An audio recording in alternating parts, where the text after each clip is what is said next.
on edge in this entire commercial. So I'm very excited to see how a beef stew commercial can be so tense. Real good stew. The stew. It's good. Oh, it's just,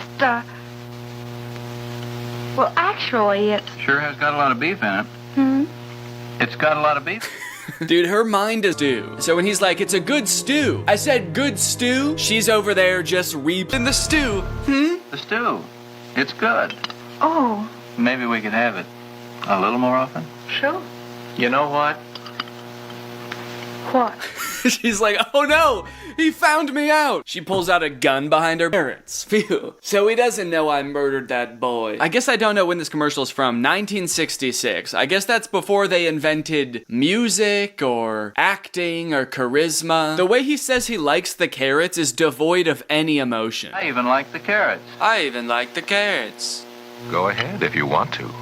Hide the can and take the credit for Oztek's beef stew. Beef stew with a glass of milk is diabolical. Dude, I was so focused on the eerie ambiance in the air, I didn't even notice he was drinking milk with this beef stew. That's really a 1-2 punch to the cows, you know? There's also something about just the silence and that sort of analog humming sound that's going on in the entire commercial. More? Yeah. This feels like a hostage situation. Yeah, I would agree with that. That was a reverend that commented that. Reverend, what are you doing on TikTok making fun of commercials? Yeah, this feels like a hostage situation. I'm actually not sure who is holding who hostage. It might be the director. I have a feeling that the director is holding a camera and a gun. My other theory is that there are drugs in the beef stew. That's what makes the Oztek beef stew so good. It totally zoots you. This dude is on Molly right now. Best stew I've ever had. Okay, this is another commercial for something called the 6-finger shooter, I believe. Let's check it out. 1, a 2, a 3, 4, 5, a 6.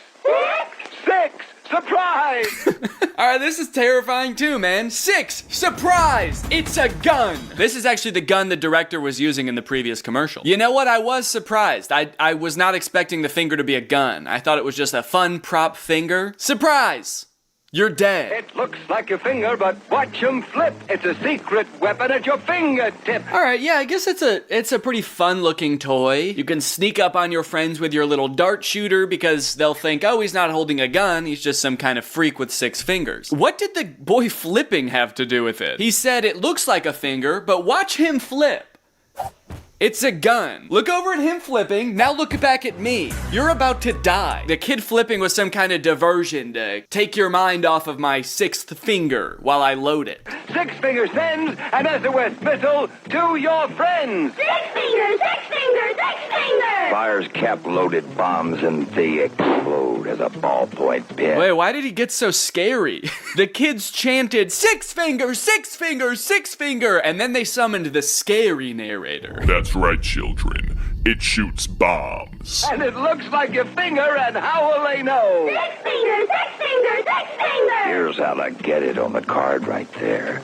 Less than $2 everywhere. Yeah, I don't like the way he's talking to me now. I like the first guy, the one who wanted me to watch the kid flip. Watch him flip, and Now that I've got you right where I want you, shoot your friends. Come on. They won't see it coming. As a ballpoint pen and signals in code. Looks like a finger so no one can see. it does seem like it does a lot of things that don't necessarily add anything to the experience. The real fun is that it shoots missiles. Your friends don't see it coming because they think you just have a finger pointed at them and then you shoot something at them. I don't really know what good it is that it's a pen. I don't know a circumstance where I would need to write something, but I'm scared of anyone knowing I have a pen. A circumstance where it would look more normal for me to be writing with my fingertip than a ballpoint pen. I wonder if you can still get one of these bad boys. Oh wow, here it is in color. It looks totally like his finger. He's just got one tan totally discolored finger. Is there any videos of modern people trying this out? And we're going to test out each one of these little, at least check them out. I don't think the ballpoint pen will work. Maybe I'll send you an SOS message. Nice. What is going on here? Why is the dog talking? I'm excited, LPS Dave. This is like when you get a big haircut or something like that. We're really going all out. Well, you know. Dude, I don't know what this channel is, but I like this. All right, let's see him shoot it. Be careful. There we go.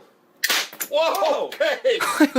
That shot hard. The toy dog scrammed out of there. He was like, no, fuck this. Yeah, that was definitely more powerful than any of them expected. Definitely makes that hardened criminal sounding narrator all that more creepy. Well, anyway, that was a weird detour, but I really like that channel. I'm gonna have to come back and watch that channel later.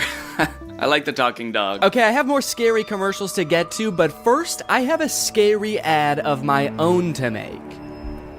SeatGeek is sponsoring this video. Summer is officially here, gang, and you know what sounds pretty good to me this summer? Getting out of the house, going to some events, making memories that are gonna last. In summers past, I've used SeatGeek to go to concerts like The Weeknd, but this summer I'm particularly excited to go to some Cubs game, and I'm actually doing that today. I'm using SeatGeek this afternoon to go see the Cubs play the Giants. I care so much more about sports when I'm watching them in person. It's just a great excuse to go out, get some sun, see other people, feel like you live in a society of other human beings. And that is why I'm very excited to tell you about my special hookup with SeatGeek. Everybody watching this video can use my code DANNY10 to get 10% off any tickets on SeatGeek. Whether you're a new customer or a seasoned professional, whether you're going to sports, concerts, any other live events, you can get 10% off by using my code DANNY10. If sports aren't your thing, getting tickets to concerts is also super convenient on SeatGeek. And there's so many artists touring right now, Billie Eilish, Hozier, Noah Kahan. So let's get out there and have some fun this year, gang. Get some friends together,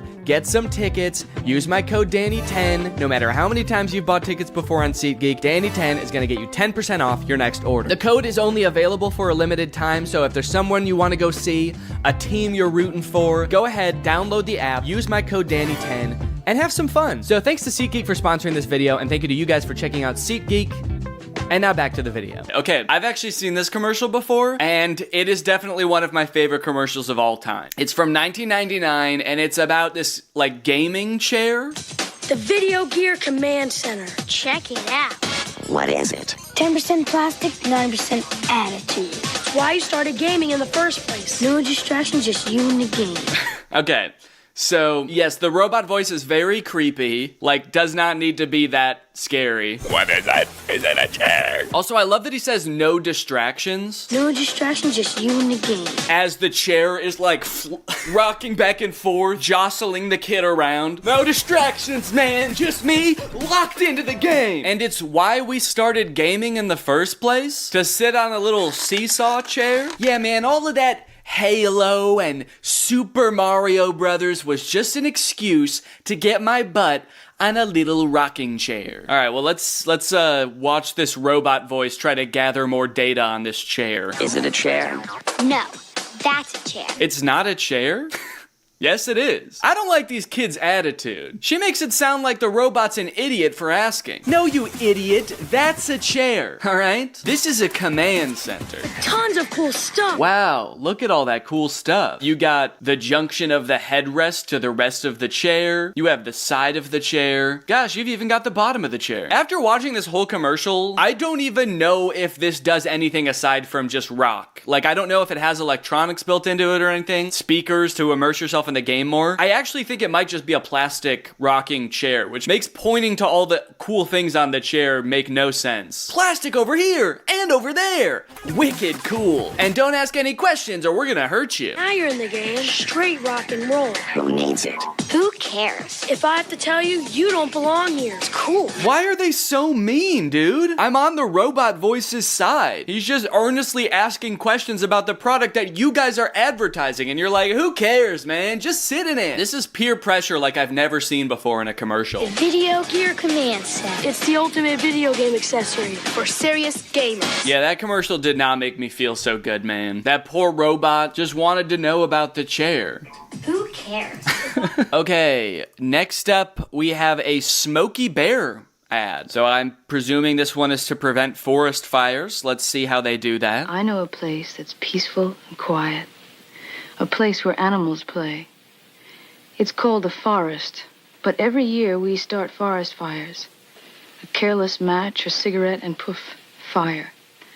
So the next time you're in the forest, be extra careful, okay?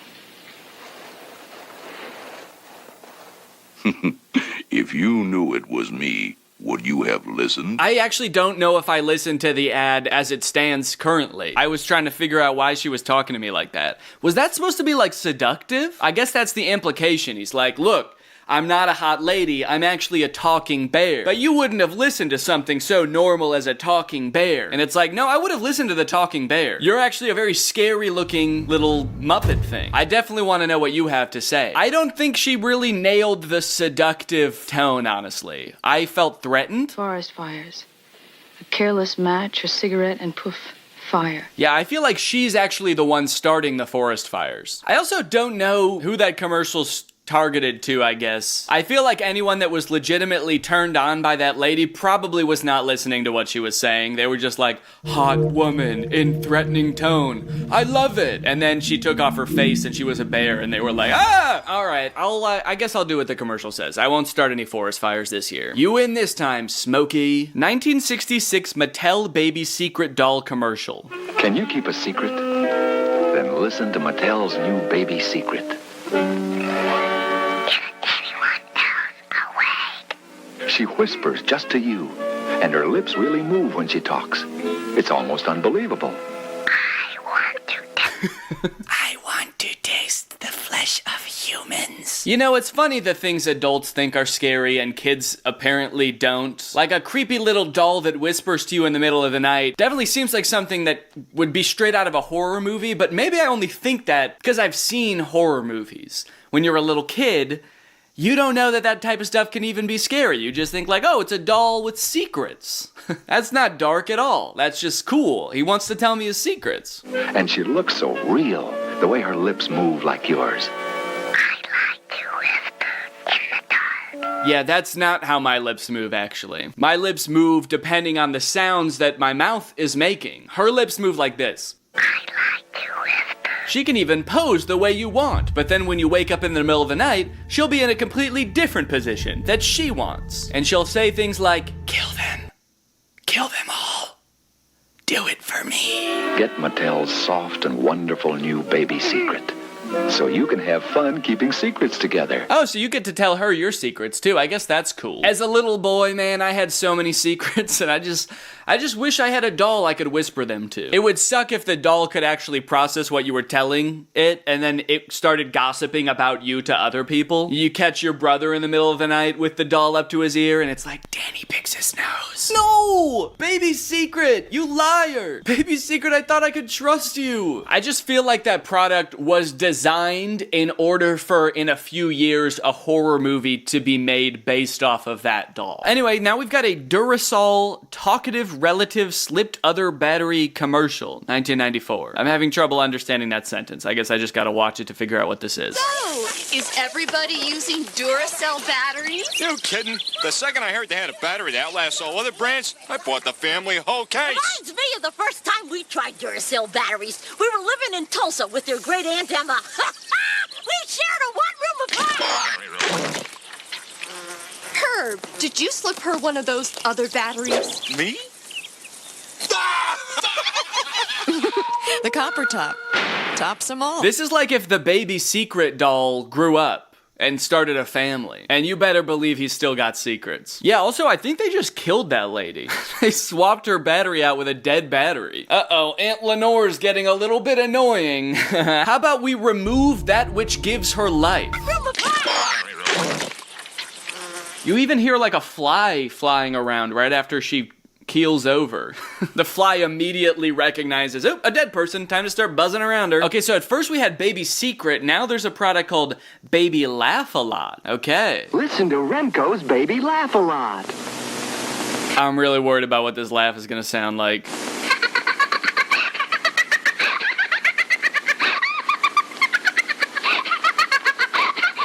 Okay, it's not as scary as I thought it was gonna be, but the slow zoom into her face as she does it, and everyone being like, oh, does add a certain scary factor to it.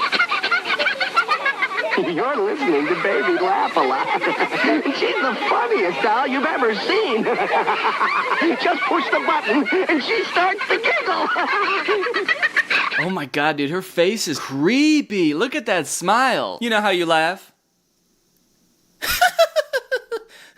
Alright guys, go ahead and leave in the comments below which baby doll would you least like to see at the foot of your bed in the middle of the night. Baby Laughs a Lot or Baby Secret? Baby Secret just wants to tell you something. And sure, it might be dark, but Baby Laughs a Lot. She knows something that's deeply funny to her, and she's not gonna tell you what it is. All she does is laugh. And I don't know what's more scary. Okay, Sprite Sun Fizz 90s commercial. Mom, we're thirsty. Well, I've got 2 glasses of Sun Fizz coming right up. Sun Fizz, that's our favorite. That's because there's a delicious ray of sunshine in every drop. Come on, guys. Wait, what is this? Is this a real commercial? That's so funny. I actually like this one. Come on, guys. I'm filled with nature's goodness. Hey, what's with you people? I've got vitamins and minerals. I think that was a real commercial. That was good, dude. I don't even know what Sprite Sun Fizz is, but I want to drink that now. We need more terrifying commercials. Intentionally terrifying commercials. The top comment is, the creepiest thing is the sun never denies their fear. He just keeps on chasing. You don't know if he's evil or not. He just yells how great Sun Fizz is. Yeah, what's he gonna do when he catches them? Is he gonna hurt them, or is he just gonna continue to elaborate on the great features of Sun Fizz? Okay, so I found a wiki page. I don't know if there's some kind of fandom for this guy, but if there's not, let me be the first to start one. The common theme of the campaign was parodying advertising tactics and gimmicks often used by competitors, where a cartoony mascot jumps off the packaging talking about the stuff in the drink. The commercial was directed by Spike Jonze. So I guess it was a real commercial. Well, I gotta commend them. I think that was creepy intentionally, and so I rock with it. All the other commercials did not seem intentionally creepy. They just were deeply tense and unnerving. Anyways, I hope you guys enjoyed this video. If you're new here, make sure you subscribe to the second channel, and I'll see you guys next time. Bye-bye. What's up, Greg? It's me, Danny, back with another video. I hope you guys all liked that last video I posted, Spooky Boy. If you haven't watched it, you should go watch it. It's a music video. I had a lot of fun making it, and it seems like you guys enjoyed it, so thanks for that. Let me know if you want me to make more stuff like that. I have other music stuff that I'm working on, so hopefully that's something you guys are into. And guys, as always, if you're not a part of Greg yet, Greg is our fandom. Greg is our family here on YouTube. Greg is the strongest channel on YouTube. We're the fastest growing channel on YouTube. Don't look that up. And we're also the first channel to hit 100 million subs on YouTube and then lose it in the same day. And you can't prove that that didn't happen, so you just have to believe me. But Greg is going strong, guys. We're a movement, we're a force. I mean, you wouldn't believe the support I've been seeing on Twitter. People are changing their names on Twitter to Greg to show their support for our movement left and right. Thousands of, maybe even millions of people are named Greg on Twitter now. So anyway, guys, I know my videos are usually like super high energy, you know, jumping around, bouncing around, going around, you know, super quick and fun and hyper. But today I really wanted to dial it back a little bit. You know, modern life in the 21st century can be a little bit overwhelming sometimes. You know, you got your cell phones constantly buzzing, you know, traffic, and vlogs these days are so energetic. And it's like, I don't want to deal with that. You know, sometimes I just want to sit and relax. And so that's what we're gonna do today. And one of my favorite ways to relax is by watching something that I like to call a boring vlog. Boring vlogs. The birth of daily vloggers like Casey Neistat and Logan Paul. Say what you will about Logan Paul, but his vlogs are very energetic. He's always doing stuff, and you know that's good sometimes, but sometimes we just want to relax, so we don't have time for all that extra energy. Boring vlogs can come in all shapes and forms, but my favorite boring vlogs, when I'm really meditating and trying to relax, are Tessa Brooks. Now, you may know Tessa Brooks from her famed role in It's Everyday Bro. If you remember correctly, the competition was Shook. She was not talking book. Part of Team 10, which is Jake Paul's social media cluster. And you know, when Jake Paul blew up, he sort of, everybody in his little group blew up with him. And so Tessa Brooks is one of these people who started daily vlogging because she got all these followers from Jake Paul. Now I think she has almost 3 million subscribers, like 2.8 million. She's doing pretty well for herself, and I really like her vlogs because they're just so easy, you know? She doesn't add in all that extra stuff like humor or cleverness or excitement. It's just, you know, plain and simple daily vlog. What you see is what you get. So what I want to do with you today is just go through one of her vlogs and just relax. So that's what we're gonna do. So this is one of her most recent vlogs. I think it's from about a week ago. It's called I Friend Zoned Him. Other YouTubers will title their vlogs, you know, I lost all my money, or finally losing my virginity. But Tessa Brooks does not go for all the, you know, really attention grabbers. Just I friend zoned him. Now, it is written in all caps, which, you know, tends to get your attention, but I friend zoned him, like, I mean, it's not like she's flying on a private jet or got in a car crash or anything like that. She's just, you know, I friend zoned him. So, let's watch this video. We already talked about this. He's friend zone.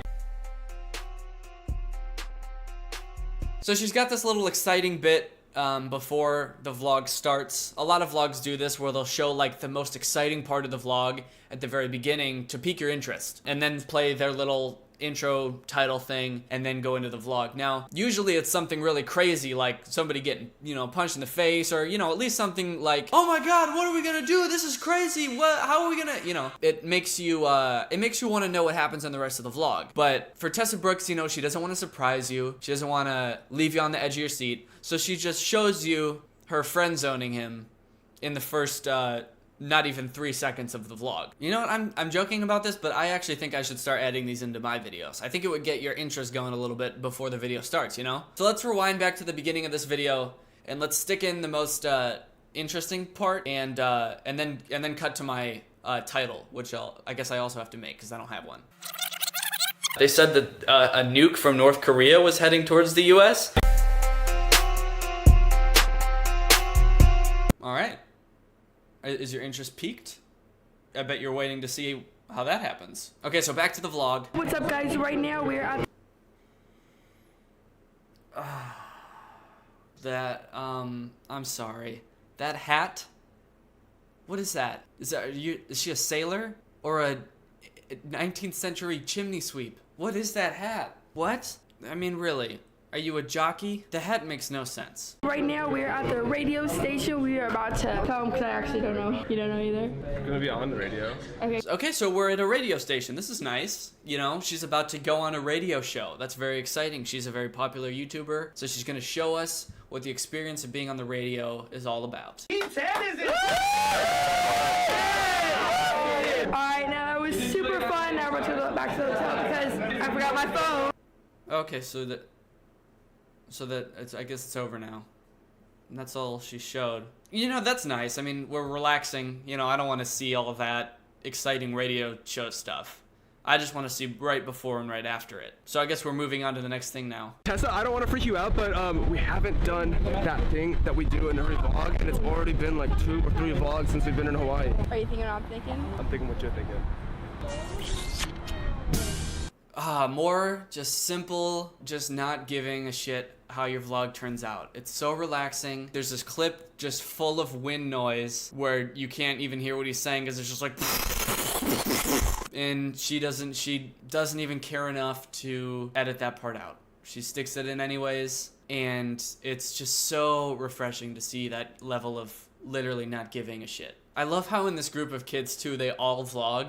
So every time they show another kid, they're like also filming. I feel like all their vlogs are just like filming the exact same thing from different angles. Boring vlogs. Alright guys, so we just surfed for about an hour. It was awesome. The waves weren't the best, but like we still surfed it up. Crushed it, yeah. Okay, now they're at the beach. This'll be nice and relaxing. The sounds of the waves. She said she already went surfing for an hour. I'm not really sure why she didn't show any of that. But maybe, I mean, they're still at the beach. Maybe they'll do it some more, and we'll get to see a little bit of what they're doing at the beach. Oh, sweet dude. Let's go back out there, buddy. Let's go back out there. See, now we're gonna get some sweet surfing activity. Alright guys, we just finished at the beach. We've been here for like, I don't even know how long, but it's been a long time.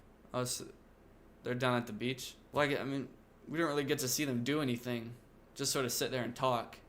I mean, she said that they went surfing, but we didn't even get to see it. I mean, not that I care.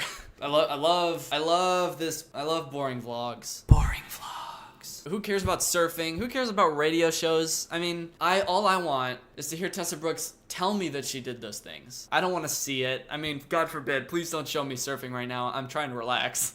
Let's see what she does next. Guys, after we went to the beach, I came back to the hotel, I took a nap, but now fireworks are going off. Look at this. Oh, she's at her hotel now and now fireworks are going on. That's cool. That's exciting. Let's watch some more of this. Alright guys, we're at dinner. And they're at a restaurant. Okay, so no more of that. We're really jumping around a lot here. I'm really starting to feel like we're not actually seeing her do anything in these vlogs. I mean, call me crazy, but it seems like every time she's about to do something, she stops vlogging, and then right when she's done, she vlogs again and says, okay, I just did that thing, and we don't even get to see it. We don't even get to see her surf. We don't get to see the fireworks. We don't get to see the radio show. Are we gonna get to see anything? I just feel like I'm on a really heavy drug and I'm hanging out with them and I just keep like blacking out and coming back in while they're like in the middle of a conversation, like, okay, time to go surfing, and then I just black out again and then just come back to and they're like, now we're at a restaurant, and I'm like, okay, black out again, come back, now they're all laughing and I'm like, what's the joke? It's a little disorienting, I gotta be honest. The boring vlogs were not quite as relaxing as I had hoped. It's actually quite jarring. It's actually quite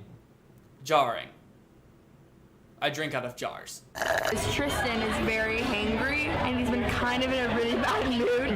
He's so hangry. So hangry. So hangry. They're just talking. Hangry. He was hangry. He was hangry. He was hangry. They're just repeating what each other said. Hangry. Hangry. We're offended. You can't screw with me right now. I'm hangry, okay? Okay, so now this is the boring vlog content I was looking for. They're just at a restaurant in one place, and they're not even doing anything funny. They're just literally just talking at dinner and laughing. I don't really know what they're laughing about because they keep cutting away from like whenever it's supposed to be funny. I'm feeling a little bit, you know, zen, I guess. A little bit relaxed. Sugar, sugar, sugar, sugar, sugar. Open wide for the sugar. So amazing when you do that, please don't. He like licks me through the inside of his mouth. Oh. That's not what he just did. That was kind of weird. First, I mean, the licking was weird, but just the random meme edited in the middle. I mean, some other vloggers do that. I think Logan Paul does that sometimes, but it's usually not just like, usually it just doesn't cut to silence with that meme for like 3 seconds. Like everything just stops and it's just a silent GIF. I mean, at least just add some sort of sound. Well, that's weird. You're just gonna stop mid-conversation and add in a meme. It makes no sense. Yeah, okay. Hey! That was. Oh god, look at the people sitting next to them. There's people next to them. This is one of those hibachi grills where you sit at a table full of like 8 people and 4 of them are YouTubers. Can you imagine going to a hibachi grill and paying like $50 for a meal and you're sitting next to Tessa Brooks? I don't think I could handle it. And not just because of the hat. They're just like laughing and dabbing and pulling out a camera every 5 seconds right after something interesting happens. Also, why is the audio so bad? I mean, for the whole video, it's been bad, right? It's either like she's covering the microphone with her thumb the entire time, or she's like just screaming, or I guess her camera must be broken. This is next level not giving a shit what your vlogs look like. She's like, you know what? I got 2.8 million subs in like 2 months because of Jake Paul. I honestly don't have to try at all. And yeah, she's doing a good job, I guess. This video has 600,000 views. And I guess that's just the magic of boring vlogs. Boring vlogs. And she's always out of focus. She's never in focus in any of the shots. It's like, dude, you have enough money to buy a new camera. Sell the hat, buy a new camera. That hat's gotta be some design, it's gotta be like a Gucci hat or something, and that's why you're wearing it. So sell the hat, and please buy a camera that doesn't look and sound like a 2004 Mac webcam. Bye. Thanks for dinner, by the way, baby. Bye, thank you. Alright, we're leaving the restaurant now, towards the end of the vlog, and I'm guessing that the conclusion is coming up, so let's take a look at that. Alright guys, so we just finished dinner. I am so tired. We're about to go back to the hotel. I feel like we've said that we were tired in your vlogs so many times this trip. Really? But honestly, the sun gets to us. Yeah, and we've been doing a lot of things. We have been doing a lot of things. Like so many things. They've been doing a lot of things. I wish I could have seen literally any of the stuff that you did. But you know what? I mean, we're just here to relax. Not to judge. We're trying to relax still. Activities for days. Activities for days. Activities for days. I feel like these people just don't have personalities. Either that or it's just so lazy. Like, they can't even come up with a joke, so they're just repeating each other. Like before, hangry, he was hangry, he was hangry. Activities for days. Shit. I don't have anything funny to say to you. No. You want to just say activities for days again? Yes, please. Activities for days. Alright, so that's pretty much the end of the video. Let's take a look at some of the comments, see what people are saying about this beautiful, relaxing creation that is the boring vlog. Oh my god, Tessa, Chance is cheating on you on Instagram. There bees 2 girls twerking on him. Go to Chance's is the Instagram and Tight Hollywood. Just go down and you can see Chance with a girl. Just keep watching and you can see them kiss. Chances have a girlfriend. Now I'm so mad at him. I don't think that had anything to do with the video. That was just some completely different drama. Oh my god. The audio! Fix your audio for fuck's sake. Just me or is the audio weird? Girl, your audio. Love your videos, but your audio. Yeah, I'm gonna have to agree with those comments. The audio is so bad. That hat is kind of terrible. That has 179 likes. A comment on her own video. 179 of her fans were like, yep, that's true. I mean, what are you? The captain of a ship? Or a newspaper boy? In the 1930s. All I know is that I need that hat.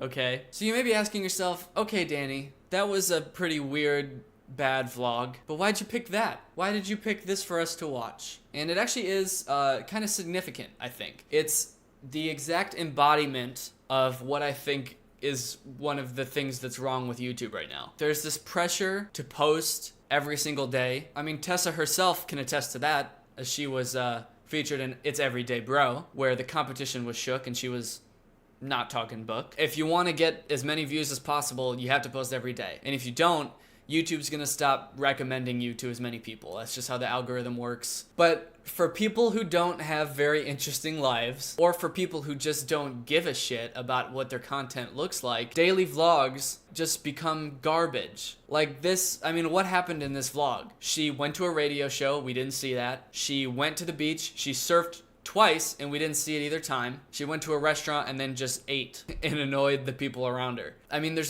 was no anything. Like, at the beginning of some of Tessa's vlogs and some other vlogs too, they'll just say like, okay, this isn't gonna be a very interesting day, but let's vlog it anyway. And it's like, maybe if you're not gonna have an interesting day, or if you're gonna do a bunch of stuff that you can't film, just like, don't vlog. There's nothing forcing you to be a daily vlogger. And to vlog on days like this where you're not doing anything, or just Tessa in general, because she doesn't actually ever show her doing anything, it's just greedy to make a video where nothing happens. Anyway, that's enough of my rant. The positive side is, I've always kind of wanted to vlog myself. I've always felt like I just don't have an exciting enough life to vlog. Tessa's shown me that it really doesn't matter what you do in a day, or how you present it. It just matters that you film something and edit it together with some silent memes in the middle, just randomly, and that's all you need. So you know what? I don't see any reason why I can't start daily vlogging. So I did.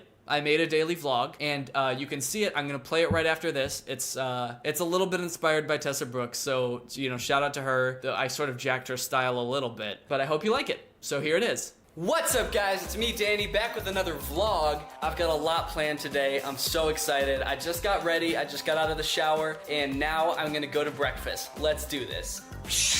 Alright guys, I just went to breakfast. It was super tasty. I wish you guys could have seen it. We had so much fun at breakfast. A lot of funny stuff happened. Now I've got something super cool planned. I'm gonna be on the Ellen DeGeneres show. I'm so excited, so I'm about to head to the studio, and I'm gonna be on Ellen. I'm so excited. Let's do this. Alright guys, I was on Ellen. She was really nice and she really likes me and she thinks I'm super funny. There was some weird siren going off, like they said that a nuke from North Korea was heading towards the US. Not really sure what that's all about, but I'm about to go be on Jimmy Kimmel, so that's gonna be super fun, and I wish you guys could see it, but I'm going to be on Jimmy Kimmel now. Alright guys, I was on Jimmy Kimmel, but halfway through filming, a nuclear warhead touched down somewhere in the Midwest. We're not exactly sure where, but now I'm gonna go to Chili's. Alright guys, I'm back from Chili's, That was a delicious meal. All right, guys, well, that's gonna wrap it up for this vlog. I really wish I could have shown you more of what happened in my day, but, you know. So, make sure you hit that subscribe button, and I'll see you guys next time. All right, guys, well, I hope you enjoyed that vlog. I think that it was very good, and I'm not being sarcastic. And so, hopefully you guys enjoyed this video, guys. Remember, if you're not a part of Greg, make sure you hit that subscribe button and turn on my notifications. Shout out to FM Abigail. Thank you for turning on my notifications. You are truly Greg, and it means the world to me. If you haven't checked out Spooky Boy yet, go check it out. It's also on iTunes and Spotify. The links are in the description for that video, so go check it out. I hope you enjoyed this video, and I'll see you guys next time. Hello, welcome back to the second channel, guys. I know that I just posted a video in this exact same outfit talking about the Titanic 2, which is a cruise ship, but I have more info on cruise ships, and that is because people are now living on cruise ships. Could this be the solution to the housing crisis? No. Is it interesting to talk about nonetheless? Yes. You could live on a cruise ship, full-time, between $30,000 to $50,000 a year. No worries about rent, homeowners insurance. No worries about rent. However, it does cost $30,000 to $50,000 a year, which would technically be rent. You live on a ship, and a lot of it is included. You'll get free food, free drinks, you get to travel the world. No worries whatsoever. No fixing leaky roofs, plumbing problems, foundation issues. You don't get to have any belongings because you live in a tiny cruise ship room. You can own like 10 articles of clothing total, and you sleep in a bunk bed. The list goes on. Just live on a cruise ship, travel. Life is easy. It is a interesting idea, and I can actually see it being appealing to some people, but Graham, I think you might be overselling it a little bit. If it was that great, wouldn't you be doing it? Why don't you live on a cruise ship, Graham Stephan? So you might think it just seems like a far-fetched idea, a hypothetical, a pipe dream. But what if I told you that there are people actually living that pipe? Dream. This is Angeline and Richard Burke. Sorry, I know that I'm 2 seconds into the video. What? That is an insane smile. All right, smile. Our yearly costs were close to $75,000 a year. When we moved in 2013, all of our things went up in flames in a moving truck. So that kind of helped us become minimalist. No, it didn't kind of help you become minimalist. It forced you into minimalism. It minimalized you. That's crazy. Well, I guess that solves the problem of like having to get rid of all your stuff to go move into a cruise ship. When it came time for retirement, these avid travelers picked a new home that matched their frugal lifestyle. What's confusing to me is like, how do you live on the ship? Because once you get back to the dock where you started and where it ends, will they let you stay on the ship? Like if you're booked on the next one, do you get to keep your same room? Because you'd want to be able to like set up shop in one room and not have to constantly be getting off the ship and getting back on, switching rooms. You'd want a little place to call home, right? And they've spent the last few years globetrotting from port to port. So Tokyo was great, Kuala Lumpur was great, Singapore was great. Name one place you didn't like. I don't want to hear about the great places. I want to hear him say like, Italy was great, France was great, Spain fucking sucked.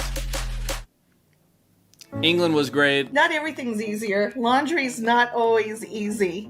Sometimes laundry's done in the sink. In the end, these inconveniences are minor compared to the money they're saving. Like the last 2 years or so, it was $35,000 or less. Yearly cost of living $35,000. So that's like the equivalent of a little less than $3,000 a month. That's actually kind of baller. I mean, if they're happy with that, I'm just a little curious about the logistics here. It's incredible how you can make that so much more affordable when you bundle in. And come to think of it, why is it so affordable? If you wanted to live in an apartment building that was this nice, that had all of these amenities, free shows every night, free food, a pool, gym, like a city inside, some of these cruise ships are insane. I think it would cost more than $3,000 a month. So why is it that when all of those things are on a boat in the ocean, it costs less? How is that possible? Is it actually the land itself that costs so much? And so if you're not on land, you're on the water, then you're not paying for mortgage on a land. Let me see if I can Google this. Why are cruises so cheap? At least relative to hotels. They expect most people will spend more on the ship. Oh, you are a more or less captive audience, so they know many people will spend more money in booze,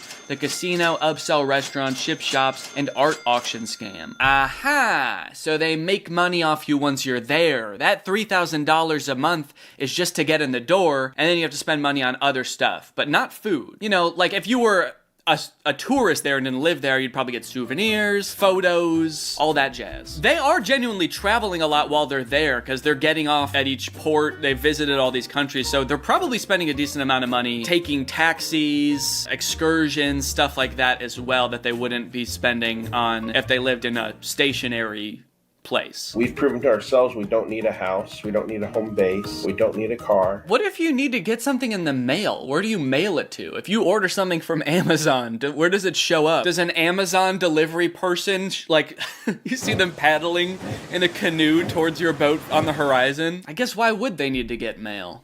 Why does anyone need mail? I think if anything, the one thing these people have proven is that you don't need mail. All right, here's another person, 88-year-old retires and lives on a cruise ship. An estimated 24 million people are expected to take cruises this year. One report showed more than a quarter of them are age 60 or older, and more than 1/5 are retired. And 50% of them actually just had all of their belongings go up in flames in a moving truck. It's kind of a weird coincidence. But for one woman, the ocean liner is her only home. CBS News travel editor Peter Greenberg met her while covering another story on board. Oh, damn, she's friendly with the captain. No wonder she wants to stay on the ship. He likes her. Did you miss me? I did. They're in love. She just lives on the cruise ship because she's dating the captain. But how often are you talking to the family at home? Oh, I talk to him every day.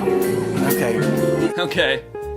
Have you told them about us yet? Aboard the Crystal Serenity, she's known simply as Mama Lee, and she's been living there for the past 8 years. I do what I want, when I want, if I want. She and her late husband, Mason, took nearly 100 cruises together. Oh my God. So she was already about that cruise life before this thing even came into existence. She went on 100 cruises? That's wild. It's like she's already spent more time on cruise ships than she has living a normal life. The last thing he ever said to me, this was the day before he died. The last thing he ever said to me is, I'm not gonna fit on this floating door. You just have to take it yourself. And then he just sort of drifted off into the deep. Don't you quit cruising. Oh, don't quit cruising. That's what he said. Okay. But I got very, very tired of packing and unpacking. So I said, there's got to be a better way to do this. And the answer was, how about I don't leave at all? Uh-huh.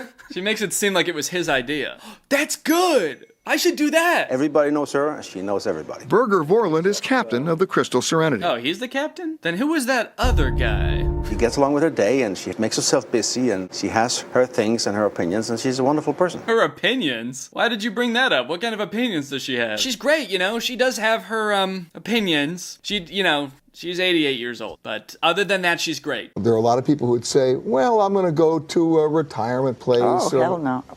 Why do that? I'm now a great-grandmother, and my grandchildren are having children. But I don't want to be there every minute for that. Wow, my grandchildren are having children, and I don't want to be anywhere near those suckers. If they want to see me, they're going to have to shell out $3,000 for a cruise. That actually would be super annoying if one of my relatives did this and I had to book a cruise every time I wanted to see them. I don't know that I would see them very often. I love babies, but they grow up. They grow up, and I don't want to be there when that happens. Hundreds of different ports. But where the ship is going? Irrelevant. For Mama Lee, these days, the ship is the destination. Everything has been there, done that. If I've been there and done that, I don't go off the ship. And I love it when everybody goes touring. I got the whole ship to myself with all the help. You got this figured out. Oh, absolutely. So she doesn't even leave the ship most of the time, unlike that other couple. Well, for her then, it's like not really even like being on vacation. It kind of is just like living in a senior home. There's people there to cook you stuff, you have help all the time, you have a tiny room. Why is it different than just being at a senior living place? I guess because it's not just seniors living there, but she doesn't even like kids because they grow up. Cruise director Rick Spath considers himself part of her extended family at sea. That's Lee. She doesn't care where the ship goes. She loves to dance her way around the world.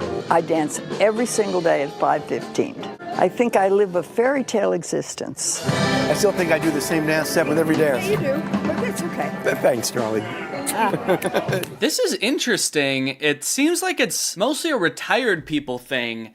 I wonder if cruise lines will start to encourage this trend. They could start a cruise line just for retired people. Imagine a whole boat on the ocean with just full of old people. And it doesn't even stop at ports because they don't want to get off. They just want to do their thing. It doesn't even move. It just like floats 20 feet off the dock. Okay, here's an article on CNBC. See what a 28-year-old paid for an apartment on a cruise ship. Oh, so it's not just retired people. There's 28-year-olds doing this as well. 28-year-olds like, yeah, the only way I could could see my grandma is if I live on a cruise ship with her, so I'm kind of stuck here. Wells, who is 28 and lives in San Diego, leased a residence on board a luxury boat that he will move into and work remotely from for at least 3 years as it sails around the world. So he doesn't live in San Diego then. He lives on the open sea. It comes complete with medical services, a farmer's market, private kitchens, and an exercise center. Farmer's market? And where exactly are these local farmers growing their crops? The thing that most excites me is I don't have to upend my daily routine in order to go see the world. Well, you did have to do that, but it will just become your daily routine, I guess. You did upend your whole life to do this. The MV Narrative is an upscale residential ship being built by Storylines, the brainchild of co-founder and CEO Alistair Punton, who had never been on a cruise before founding the company. Now, how much will this cost to live permanently on this thing? For an entry-level Discover Studio, which at 237 square feet includes a fold-away bed, pantry area, desk, and separate shower room. 300 grand for 12 years. Okay, let's do the math.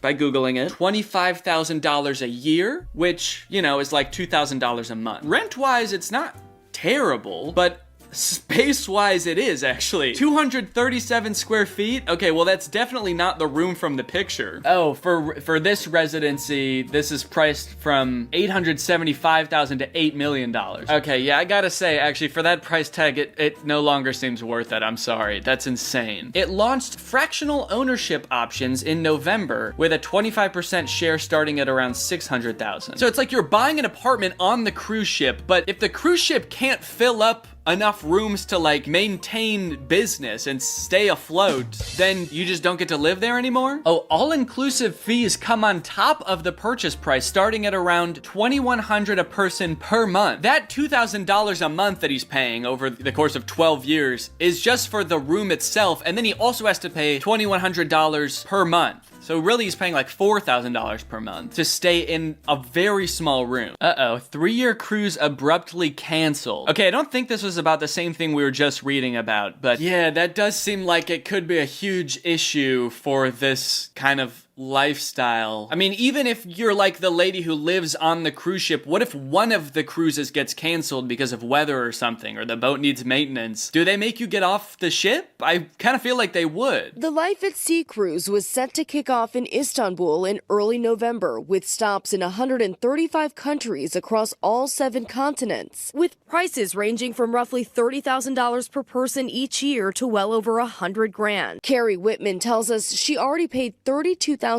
for the trip, also selling her home and most of her possessions. Even in planning, there were challenges. Like there were no travel insurance companies that could put a plan together for 3 years. Well, that sounds like that would be a red flag if everyone was like, yeah, no, that's not gonna happen, so we're not gonna insure it. It's not gonna happen. Maybe should have been your first sign that things were amiss. Passengers like Meredith and Carrie left wondering if they'll get their money back. No, I'm hopeful that they will hold up their end of the contract. If that doesn't, then that's another story. ABC News obtaining messages saying the company was unable to purchase a ship after investors declined to support us further. They didn't have a boat? You know, I'm not too familiar with the cruise industry, but I would say that's probably where the problem started. You're gonna want to start with the boat. You know, at least Clive Palmer's not selling tickets to his Titanic 2 until he actually has the boat. Alright, well, I hope you guys enjoyed this interesting look at people living on a cruise ship. If you are currently living on a cruise ship, I hope it works out for the best, and enjoy yourself. Go get some sun, dude. I'll see you guys next time. Bye-bye. Hello, everyone. Welcome back to the second channel. This is a very special video. The title is correct. The CEO of Bang Energy does appear to have been on an episode of Say Yes to the Dress. So this is some very special content we're going to be watching today. I just watched like the very beginning of this video before I hit record, and it looks like it's going to be some pretty good content. So I do have some sparkling water, of course, because this is my second channel where I like to get wacky and goofy and drink a little bit of a sweet little sparkling beverage. So it's kind of a big bottle, but I'm gonna pop it open and I'm just gonna drink straight out of it. Jesus Christ, dude. No!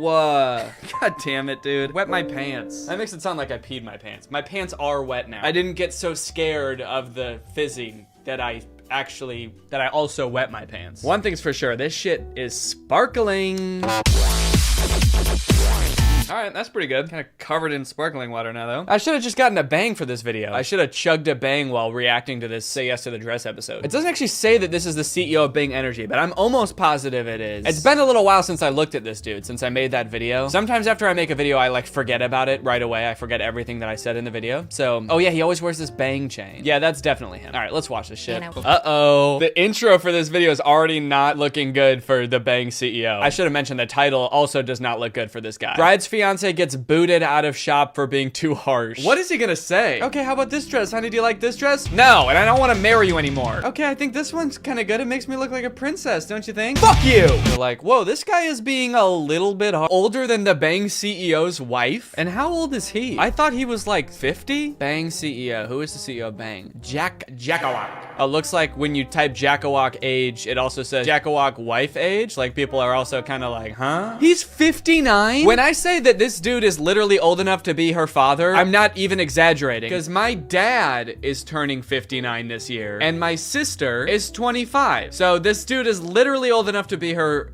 dad. I mean, you know, they're consenting adults, presumably, so I'm not gonna bash them. It's just kind of interesting. I'm older than this woman. I am in the Bang CEO's target age range, apparently. I did not know that. I better watch out. He might be coming to scoop me up pretty soon. To bring to the dress trying on, except the fiance. That is not very typical, is it? I didn't go look at Laura's dress until our wedding day. I think you usually don't have the fiance in the room. And I think we're about to find out why, honestly. Probably because the fiance is gonna try to say some dumb shit. It is a very traditional thing, like, oh, the woman shouldn't be seen in her wedding dress until wedding day. But if it's to prevent the fiance from saying some dumb shit, then I can kind of get behind it. I'm like, okay, it is her dress. She should be allowed to pick out the dress. But then, you know, that means that man gets to pick out the tux also. So careful what you wish for. You get to wear whatever dress you want. He gets to wear this. Bang shorts, bang shirt, bang shoes, bang chain, bang wedding. Can you imagine him walking down the aisle in this?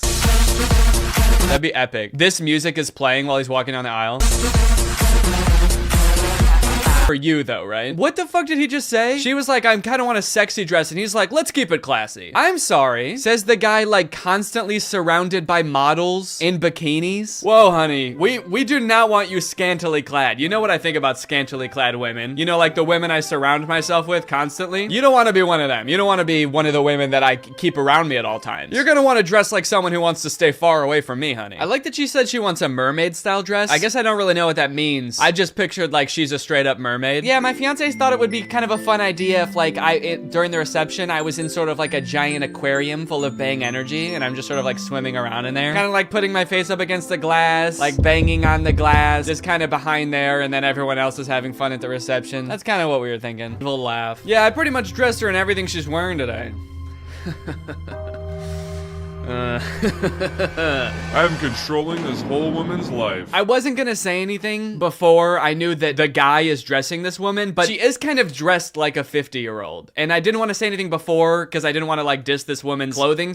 Like, I feel like that was probably just edited in, that little moment where he's like, huh? This dude is not afraid to ball out. If there's one thing that he is not afraid to do, it's spend like way too much money on everything. Look at this house they live in. At least I think this is their house. Yeah, it's a Thanksgiving post, so you got to imagine it is. This house looks like a hotel. If this dude lives in like a $7 million mansion and then it's like, your dress budget is $1,000, that'd be pretty fucked up. This dude probably spends $1,000 a day on like women in leggings to stand around him. And then he's like, and for you to dress however you want on the most magical day of your life, let's say $20? I don't know. Oh, it kind of sounds like she's cool with him being there. I mean, like she's like, I didn't really know what to do. I'm just looking at him. So it sounds like she's kind of like okay with him taking charge in this moment. Maybe she's just kind of used to it after this dude has like dressed her for the past however long they've been together, but in this moment it doesn't seem to be a problem. It seems like he's just sort of taking charge and she's like, whatever you say. I get tacky and unacceptable, dude. I don't want to keep pulling up your Instagram, man, but come on. You want to talk about tacky and unacceptable? Is that really what you want to do right now? It's just a little bit tacky. Where's like the giant gold chain and like the shiny blazer with like the really strange pattern on it? And where's all the Bang logos? I don't know. It's just a little tacky. Still have claws, so. Wow, I thought I had claws, but this guy, he also has claws, and so I also still do. This guy cannot say how he feels about a dress without making it into some kind of joke. Scale from 1 to 10, it owes points. Everyone like laughs at his joke. He's like, yeah, I guess this This kind of is about me, isn't it? What can I say? He's a natural entertainer, all right? That's why Bang is so popular. Show his reaction. They're supposed to show the shot of him like crying or whatever, seeing his beautiful bride coming down the way. Maybe they cut it out because he made another dumb joke. You may kiss the bride. Look at that. It all worked out after all. Happy to be Mrs. Jack Owak. He's so perfect. She picked the right dress. Beautiful, classy. She rocked it. Jack, we do know that you're just saying that, but it's nice of you to pretend on the wedding day. Very gentlemanly of you. This dress is literally everything that he hates, so good lying. All right, well, hope you enjoyed this video. I'll be back shortly with another one, so stay tuned and make sure you subscribe.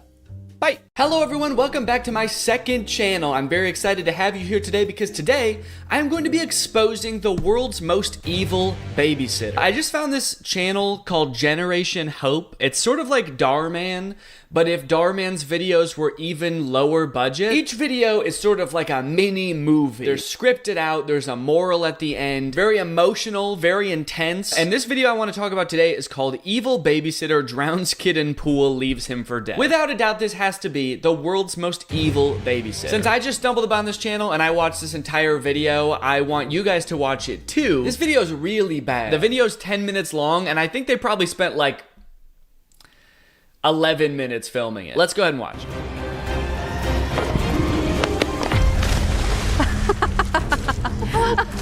You're not gonna take that money from me, you little turd! Okay, what's funny is this is one of those things where they play like the most interesting part of the video at the beginning of the video, but I can understand you thinking, since the video is just called Evil Babysitter Drowns Kid in Pool, that like this is the whole video. It just starts there and she's just immediately pushes him in the pool for no reason. That would be kind of crazy if it's just like a 30-second long video and that's it. But no, there's more story to it. There's a reason. You'll notice she said, "You're not gonna give me that money, little twerp." Not gonna take that money from me, you little turd! So she clearly has a reason for pushing him in the pool. Let's figure out what it is.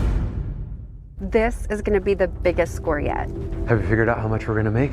Yeah, it's gonna be over $500,000. Are you sure we won't get caught? What do you think the director told him right before he did this take? I feel like there has to be some kind of strange direction that made him say the line like that. Are you sure we won't get caught? Okay, so deliver this line like you're a bad guy, you're a burglar, you're gonna steal some money, but you also accidentally just took way too many Xanaxes. Deliver this line like you're a prototype humanoid robot. Deliver this line like it's your first time ever talking and you're just sort of dipping your toe in the water to see how it feels. All right then. I'll get everything figured out on my end. Just let me know when everything's set on yours. Okay, so this is important for the rest of the video. She's doing research. She's got a plan. She's going in to do this heist. The other guy says, "All right, I'll do everything I need to do on my end before we start." Okay, so they seem very organized. They have this whole thing planned out. So let's see how their plan unfolds. Mom, I don't understand why you have to hire a babysitter. It's kind of against the law to leave a kid your age home alone. Fine.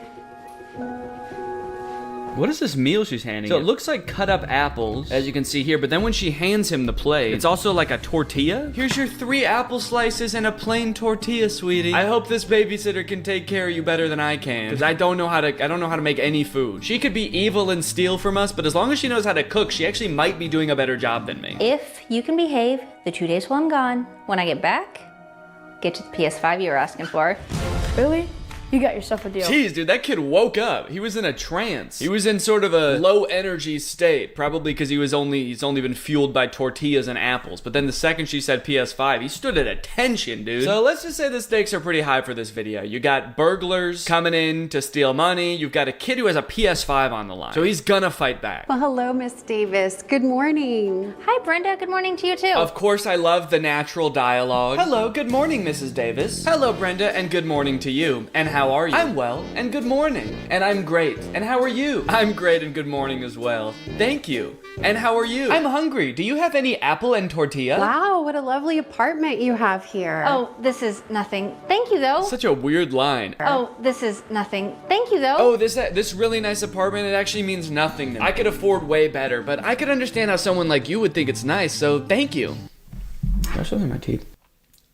I do. Guys, did you notice that I had something in my teeth the whole time? If you did and you didn't tell me, I'm gonna be really pissed. All right, well, it looks like my flight leaves in 45 minutes, so I gotta get going. Huh? Her flight leaves in 45 minutes? That actually might be the most unrealistic part of this entire video, and you guys haven't even seen their heist plan yet. Her flight leaves in 45 minutes and she hasn't even left for the airport yet? Dude, this woman is flying by the seat of her pants. Actually, she's not gonna be flying by the seat of her pants because she's gonna miss her flight. All right, honey, you know you can call me if you need anything though, right? It is kind of crazy that she just hired the babysitter and then is leaving like 30 seconds after introducing them for the first time for 2 days. Haven't had to hire any babysitters for our kid yet, but I don't think that I would feel comfortable leaving him alone with someone for 2 days that I just met 10 seconds ago. But I guess she is in a rush to get to the airport, so it's not like they really have time for a lengthy introduction.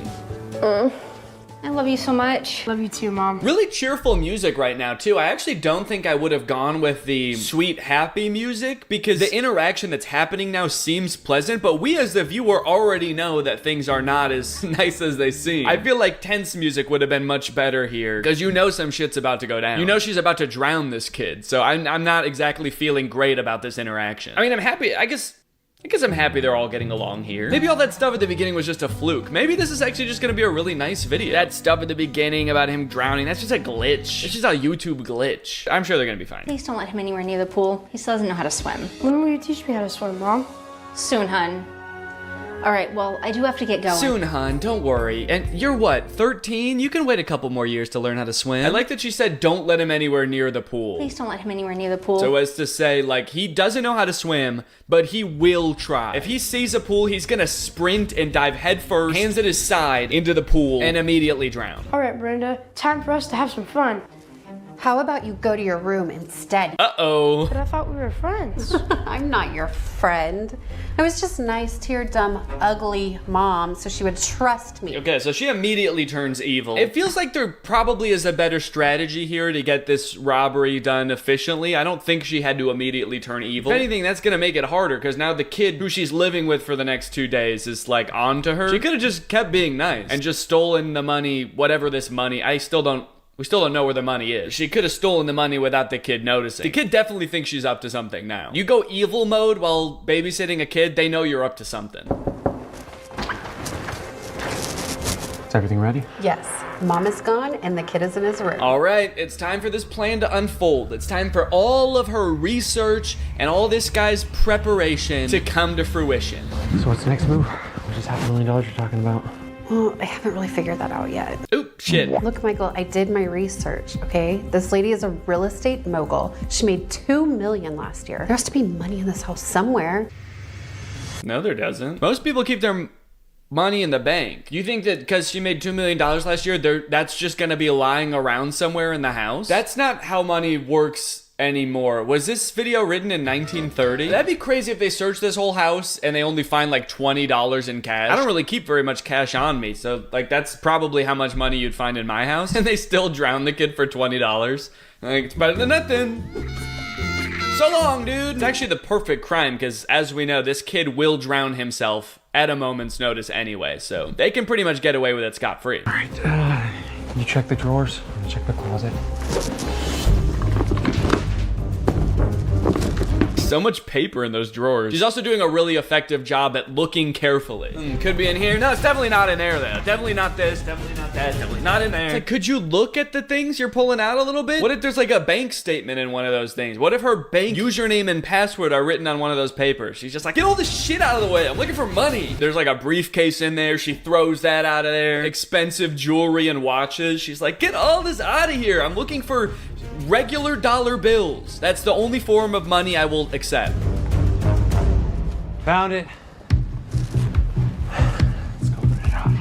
Oh, that's interesting. The captions are wrong. The baked-in captions that the editors added are wrong. I'm pretty sure he says, let's go open it up. Let's go open it up. He just says, let's go put it up. All right, now let's go put the safe up real high, and then we'll drop it. And then it'll break open, and the money will come out. Let's go put it up. Where's the key? The key? I don't know where the key is. I thought you said you had this all planned out. Yeah, and I also thought you said you were gonna prepare. What were you doing? Were you practicing your looking skills? Were you hiding money from yourself around your apartment and then going to find it? What did either of you do to prepare for this? How did you decide upon this target? Did you just Google rich people? Like, if they live in a nice apartment building, couldn't it have been any person in this apartment building you could have robbed from? I don't really understand how they stumbled upon this woman and then decided she must have a ton of money in cash in her apartment. Was there a rumor going around that this lady doesn't trust the banks? Is she well known for just walking around and money falling off of her? Like she just has so much excess money it's falling out of her pant legs? I got too many questions, man. I just want to see them drown this kid. I knew she was rich. I didn't know the money was gonna be in a lockbox with a key. That's actually kind of best case scenario because it's either that or it's all in a bank. So you should probably be happy it's in a lockbox with a key. Hey, what's all that noise? And who is this guy? I'm calling Mom that you brought strangers into my house. Let's go to the pool. The pool? Who's this strange man in my house? Also, you're evil, but hell yeah, let's go to the pool. This kid sulks until he hears one word that he likes, and then he's like, okay, I'll do whatever you say. I don't want my mom to leave. PS5? Sure. I don't want to help you rob my mom. Chuck E. Cheese? Oh my gosh, really? Wait, why are you being so nice all of a sudden? Oh, I was just having a bad day this morning. It's just that I was so frustrated this morning because I hadn't robbed your mom yet. But now that I am, I'm actually in a really good mood. Okay, so anyway, they go to the pool. Let's see what's going on here. All right, first lesson, you gotta practice doing your arms like this. How am I doing? Oh, great. Now remember, we're doing this so you can learn to be safe around a pool. Learn to be safe around a pool. Safe. Wait a minute. I know what that thing was. Oh, dude, she just activated like a sleeper cell. This kid has been trained by the CIA to keep that safe. This kid has 3 words that immediately change his entire mood and perspective. PS5, pool, and safe. The 2 make him happy. The 3rd sends him into a violent rage. The 3rd makes him hell-bent on protecting his mother's money. And also activates his advanced martial arts skills. That'd be crazy. But no, that's not what happens. Whew, that's cold. Well, you gotta learn to swim in any temperature. Now put your hands in.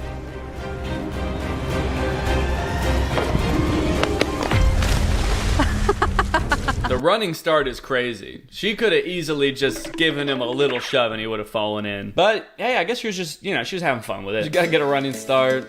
You gotta make the job fun somehow, man. You're not gonna take that money from me, you little turd! I don't think he necessarily wants the money. It's not like you guys are both competing to steal from his mom. I think he wants to keep the money. Like, keep it for his family. I don't think he's trying to take it from you. It's not your money, you know? That's wild if she thinks that he's competition. Why is there so many people here trying to steal this money? This little kid who keeps calling that lady mom? He must be another undercover burglar. I have to kill him. Where's the little kid? I took care of him. It also feels like they could have just taken this safe home. Like, the second they found it, they could have just left. And then the kid would have come out of his room and been like, where's my babysitter? Oh, well. And then they could have just pried it open when they got home. Just seems like a really roundabout way to rob someone, man. But, you know what? They're the professionals, and this is real. This did really happen, so who am I to poke holes in it? I did it. How much money is in there? Okay, how much money do we estimate is in here? So there's stacks of 100. They're not really thick stacks. I mean, this is maybe like 10 100s. I mean, what do you think? So 1, 2, 3, 4, 5, 6. And if each stack is $1,000, that's $6,000. That's a pretty far cry from the $500,000 or the $2 million they mentioned earlier. They killed a kid for $6,000. Okay, wait, no, the stacks are thicker than I thought. Okay, well, it's hard to say. Leave your guesses in the comments below. How much do you think they killed this kid for? We are rich! We're rich! No, but what you are is under arrest. It's gotta be the clunkiest line ever for a police officer to come. I feel like in a moment like this, you want him to say something really clever. Like, we're rich. And then he says, like, yeah, you're rich in... You're rich in prison time. You have a lot of that. I don't know. I feel like there's something more clever he could have said. Instead he said, yeah, no, you're not, but what you are is you are going to jail. Which it sure is about just as clever as the one that I came up with, but I feel like they probably had more time to figure it out. I'm just doing this on the spot. What happened? Shut up. Now get on your knees, put your hands behind your back. Now! I like that the kid is completely dry now. He got out quick, he dried off, and found a police officer all in the span of like 5 minutes. How did he get out of the pool? He can't swim. He just sort of floated out of the pool and dried off, and there happened to be a police officer right there, and he was like, hey, come help me catch these burglars. How did you get out? Well, I didn't quit. When you left me there drowning in the pool, I was fighting for my life. Well, I was there for a while, but then I heard someone say the word PS5, and my eyes started glowing. I levitated out of the pool, immediately dried off, and then there was a police officer standing right there. Pretty convenient. Eventually, I was able to get out and find a police officer, and I told him... Also, you can clearly see in the background the pool is 3 feet, and I think this kid is taller than 3 feet, so I'm gonna say that he actually could have just stood up. Brenda and Michael were arrested and sentenced to jail for 20 years. It's very important that we were very careful about who we let watch over our children. Yeah, you're one to talk. We all are. It's you that messed up. Just kidding. I know she's an actor. I know the whole thing was fake the whole time. So, joke's on you guys. All right, well, anyway, thank you for watching this video. I think one thing is for sure, guys. That was one evil babysitter. What's up, Greg? I hope you're all having a great day. Welcome back to my channel. This, of course, is another episode of 1, 2, 3, No. Real quick before we get started, I keep forgetting to say this, but thank you guys for 3 million subscribers. I think the reason I keep forgetting to say it is because it doesn't feel real. Sometimes when I think about how many subscribers I have, I get too weirded out, and it feels weird to me that I even have more than 100,000 subscribers. If a couple years ago you told me that I had 100,000 subscribers on YouTube, I'd be like, oh man, I'm living the good life. That was like my goal a couple years ago, to hit 100,000 subscribers. So the fact that I now have 30 times that amount is insane, and it doesn't feel real. But thank you guys for supporting me. It really means the world to me. It's very cool that you guys watch my videos. And then the other thing is, thank you to those of you who came to the tour. The tour is over now. It ended in October. I also keep forgetting to mention this. The tour was so fun. One of the coolest things I've ever done. Getting to hang out with Drew and Curtis all day, every day was so fun. And probably my favorite part, I got to meet a lot of people that watch my videos and like comment and tweet at me all the time. So even though I'm really glad to be home, I missed Laura, I missed my whole life. It's definitely something I want to do again someday, so if you didn't get a chance to come, I'm sure there will be another chance to see me in the future. If you did get to come, thank you so much. Anyway, enough being sappy.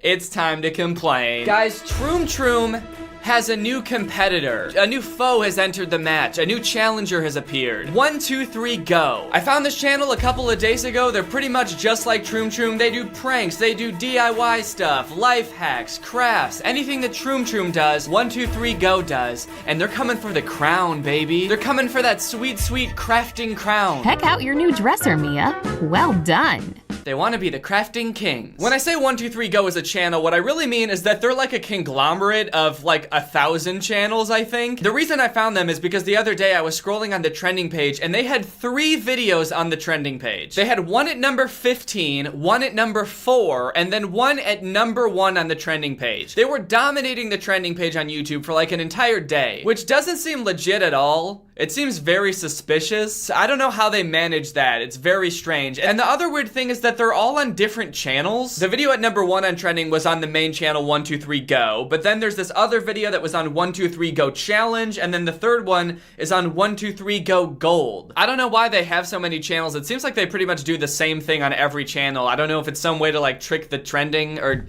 manipulate the algorithm or something. I don't know. I'm not smart. But I watched all of these videos and damn, they're not good. It seems that 1, 2, 3, go is not only coming for the craft crown, but they're coming for the cringe crown. So let's go ahead and take a look at these videos and see if they're really worthy of the cringe crown. Or the craft crown. Okay, this first one is called Cool, Girly, and Beauty Hacks. Smart DIY hacks for girls. Now, I'm not a girl. I'm a Greg. So I don't know how well I'll be able to judge these, but I've seen girls before. So I feel like I'm qualified. I feel like at the beginning of the video, they're already firing shots at other DIY channels. They're like, some DIY hacks out there are just plain ridiculous. So stick with us, cause ours are good and normal. Spoiler alert, they're not. I don't know if you can tell, but I don't wear a lot of makeup and I don't watch makeup tutorials. So I don't know how accurate this is, but like, has there ever been a beauty tutorial ever that has been like, go ahead and Cover your whole face with lipstick. Do you wish your lips were bigger and more lush? Well, how about turning your whole face into lips? Make your whole face lips? How about turning into a giant lip monster? Does that sound nice? Want to be, look like a big red lobster? What happened? What happened to her hair? Where did that green electricity come from? Wrap the rest of the strand around the remaining hanging material. I'm sorry, what is the problem that this hack is trying to solve? What happened? A perfectly good curling iron? Uh-oh, you might want to throw that shit in the trash. Because you see, if lightning strikes your house while you're doing your hair, lightning could flow through your house and into your curling iron, and then it could kind of mess up your hair. Oh no! So because of that 1 in a million risk, you're gonna want to throw your curling iron in a fucking furnace and use a sock from now on. For the record, I know that it's possible to burn your hair with a curling iron, but that's not what happened. Hack, if it works. I just feel like the story was a little bit off. Like she should have forgot her curling iron and then used a sock to curl her hair. Don't say that a curling iron's not gonna work. Obviously they work, that's why people use them, and they don't just randomly electrocute people. I like the little stories that they add in between the hacks that gives them like a reason to use the hacks. It's not just DIY hack after DIY hack. There's a little story. It's a nice little, it's almost like a little beauty movie. But her logic in this scene as a character just doesn't really make sense to me. It's just kind of weird that she has no idea if the shaving cream would work or not. Like she has no reason to think shaving cream would fix her stain. But she's just like, I don't fucking know, shaving cream?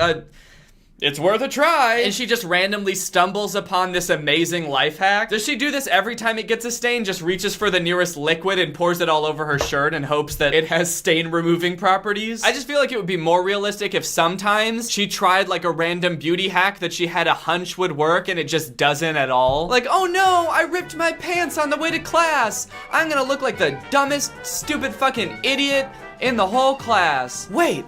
A lighter! Could I melt my jeans and meld them back together? It's worth a shot. And then it just cuts to him standing in front of the smoldering remains of his house. Like, what have I done? I feel like that would be more realistic, personally. Oh, hey, Lana. Lana? Your hair looks amazing. Pink is so your color. What was that? She just said spray some color on a brush. Was that spray paint? What was it? Was it spray hair dye? They didn't say. They just said spray some color on a brush. Just spray some color on a brush. Just pure color. Just spray some pure blue. The essence of blue. Just gather up the color blue and then put it in your hair. I don't know where to get that. Maybe I'm missing something, but couldn't you just spray the hair with the color? Why did you need to spray it all over a brush? Now you can't use that brush anymore. Now the brush is blue forever, or until you get it out somehow. This shit makes no sense. Thumbs down. Wait. Life hacks not making sense? What kind of world do we live in? A bobby pin. Or having it on your finger. Also, does this even happen that much? When you reach into things, you come out with bobby pins all over your fingers? She seems like it's really hurting her every time too. Does having a bobby pin just lightly clamped on your finger hurt that bad? The girl in the video is like, ow, whoa, oh! Help, someone help! I'm a doctor. Huh? You asked for help, I'm a doctor. Well, where the fuck am I? The hospital, you asked for help. I'm a doctor. Oh yeah, I have a bobby pin on my finger. Fuck! Oh shit. We have to take an x-ray right now. Put your finger in there. Okay. Oh shit. Oh, what? Your finger is fucked up. That is a fucked up finger. Is it broken? Broken? No, your bone is just dust. There's nothing to be broken. There's no bone anymore. Your finger's basically just a bag of sand. Well, can you fix it? I'm afraid the only thing we can do at this point is just cut off your whole ass arm. That makes sense. All right, let me just grab my knife. Oh, fuck no! Anyway, the solution is to put it in a Tic Tac case. Simply put those bad boys in there and you're all set. All right, that's the end of that video. The next one is very strange. It's a little bit different. This one is on the channel 123 Go Challenge, and it's called Wearing Long Acrylic Nails for 24 Hours. Longest nails ever! Funny pranks by 123 Go Challenge. This one is more of like a long skit than any sort of practical information, any kind of useful DIY tips. It's just a long skit about this guy's life being ruined. So basically, this guy and this girl are hanging out, and the guy makes the girl drop all her change. No, my change! Oh no, my change! All my nickels and dimes and quarters and half dollars. Why do they have half dollars? Do people even still use half dollars? I feel like I haven't seen a half dollar in like 15 years. So she tries picking up the change, but she can't because her nails are too long, and the guy gets all impatient. Fine, I'll help. What was that? What was that little noise? He grunted like a little gremlin. This bitch is taking forever. So finally he picks up all the change and he puts it in his pocket and he keeps it and he's like, if you drop it again, you won't be able to pick it up, so I might as well hold on to it. What if you drop it all again? It's definitely safer with me. So she gets all pissed, so later that night she sneaks into his room where he's sleeping, but it's the same room, he's just sleeping on the couch. They probably didn't have another set, they just had the couch room set, so that's just where this character sleeps. And while he's sleeping, she glues really, really long acrylics on him. As you do. And then the rest of the video is just him bumbling around being useless. He can't do shit because he's got really long acrylics. He can't seem to figure out how to pick anything up. Can't really manipulate things well. He's making everything look a lot harder than it should. He's really playing it up. There's one part where he's on the toilet and he tries to wipe his butthole, but I guess he's got really long nails, so he ends up scratching his butthole. Any last words, Kevin? And then like a couple scenes later, he's using his fingernails to skewer food and eat it, so that's gross. Amy, open your eyes. There's someone or something in your room. Huh? What is that? Please don't hurt me. Where the heck is the light switch? I found it. Okay, who's there? Show yourself. Hey there. Hey there. It was just me. I was just standing in your room like this, posing like a witch for no reason. Can you take my nails off, please? And she does. My regular nails. I thought I'd never see you again. All in all, this video was a disaster. Which brings us to the final video that was on the trending page. It's called Best Challenges and Pranks on Your Friends. And this one, of course, is on 123 Go Gold. I'm not sure what makes this one gold. Maybe it's like their premium content, their most golden material. Dude, this shit is gold. Is this the best shit that 123 Go has to offer? That wouldn't be saying that much, honestly. Let's find out. Hey girl, I think it's time for a style upgrade. Take this scarf. Now put it around your neck like this. Now take each side with opposite arms and flip them around your neck. Yep, like that. Take the ends and tie them in a simple knot. Tighten it, and poof. Whoa, how did you do that without choking yourself? This seems kind of dangerous. Trick your friend into fucking strangling themselves. You're gonna have so much fun watching your friend choke to death, all because of you. Jeez, you didn't tell me this was a life-threatening trick. They even say it's a life-threatening prank. But no, please, go ahead, try it. Try this shit out with a friend. It works better on people with asthma or other lung conditions. And the best part is, you'll get off scot-free. Your friend's gonna strangle themselves to death and the cops will be none the wiser. Now that's what I call gold. Mwah. That's gold. Ah, the bathroom. A private place where one feels most vulnerable. Also known as the perfect place to pull a prank. Snag an old toilet paper roll and run it under some water in the sink. Make sure to really soak it. Now crinkle it up so it looks like a... well, do I really have to say it? Yep, looks like a poopy. Looks just like poop. Whose poop is that supposed to be? That just looks like crumpled up cardboard. I don't want to get into the nitty gritty of what my poop looks like, but it doesn't look like that. Wait for an unsuspecting friend and... whoa, what the heck is that? Oh no, don't throw up. Oh no, there's poopy in the toilet where poopy goes? Oh man, I think I'm gonna puke. Gold! Finally, I'm done packing. I can't reach. Here we go. They're alive! Oh shit, a box monster! A box monster! No!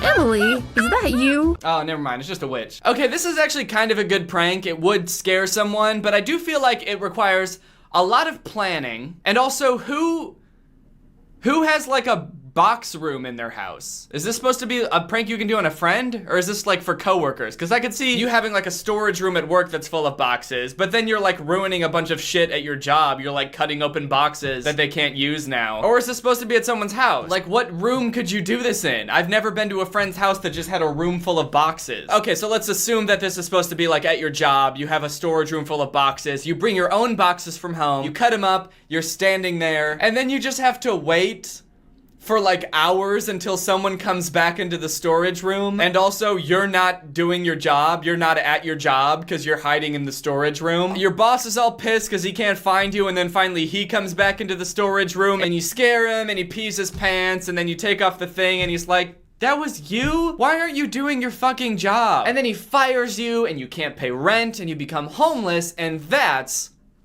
gold. Alright guys, well, that's it for this week's episode of 123 No. I hope you enjoyed it. I've been your host, Danny. Like I mentioned in the previous video, I've got some new merch on the merch store, DannyGonzalez.store. If you want to get some of that shit, just click the link in the description. Also, I have a new song out I just released today. It's called Daddy. It's on Spotify if you want to stream it. It's also on Apple Music and iTunes and everywhere else that you would stream things. If you're new here and you're not subscribed yet, make sure you subscribe and turn on my notifications to join Greg. Greg is what I call my fans, but we're also a family. We're an army, and we're all one person named Greg. And all you have to do to become part of Greg is subscribe and turn on my notifications. All right, thank you to Rebecca Rodriguez for turning on my notifications. You are truly Greg. I'll see you guys next time with a really interesting video where I do some random shit and get kind of quirky. Bye. She called me daddy.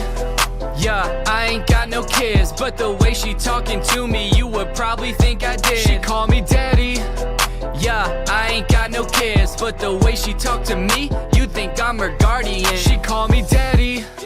Bitch, I got those long socks underneath my brown Crocs, drinking. What's up, Greg? So a couple weeks ago, I installed 2 smart light switches in my house. It was a really big deal for me. I am not a handyman by any means, but I did like all of the wiring myself, and now I can tell my Alexa to turn on my living room lights. I was on a pretty significant high from that for a few days until I guess TikTok like caught wind that I was proud of myself and decided to just start like recommending me every video of somebody with like a cool smart house that has like way more cool shit in it than mine. And you know what? I'm just gonna say it. I don't think smart houses are cool anymore. Yeah. I actually think that a lot of them are very tacky. Don't get me wrong, there's cool shit that smart houses can do. For example, automating things in your house, turning on and off like your Christmas tree at a certain time. Having like a Ring doorbell or whatever is cool, but like a lot of these TikToks are just like the tackiest, most unnecessary things. And they don't even make your life that much easier. Unless you live in the smart house from the Disney Channel movie Smart House, and your house can literally like suck food through the floor and try to turn into your new mom. I'm not impressed. Let me show you this TikTok called Coming Home to a Tech House. The first thing they do is unlock their house with a chip implanted in their wrist, which first off is insane. Was there not a less intrusive way they could figure out to use your body to unlock your house? I feel bad even telling you this, but like I can unlock my phone just with my face. See, look, if I just look at my phone, it unlocks like that. I didn't even have to get surgery for that. It just works. They couldn't figure out how to do that with your house. This girl's account is actually called Chip Girl here. She goes by Chip Girl online because she has a chip implanted in her wrist, which she can use to unlock various things in her house. It is a very unique thing, I will say that. I don't think I've ever met anybody else that has to use like cybernetic enhancements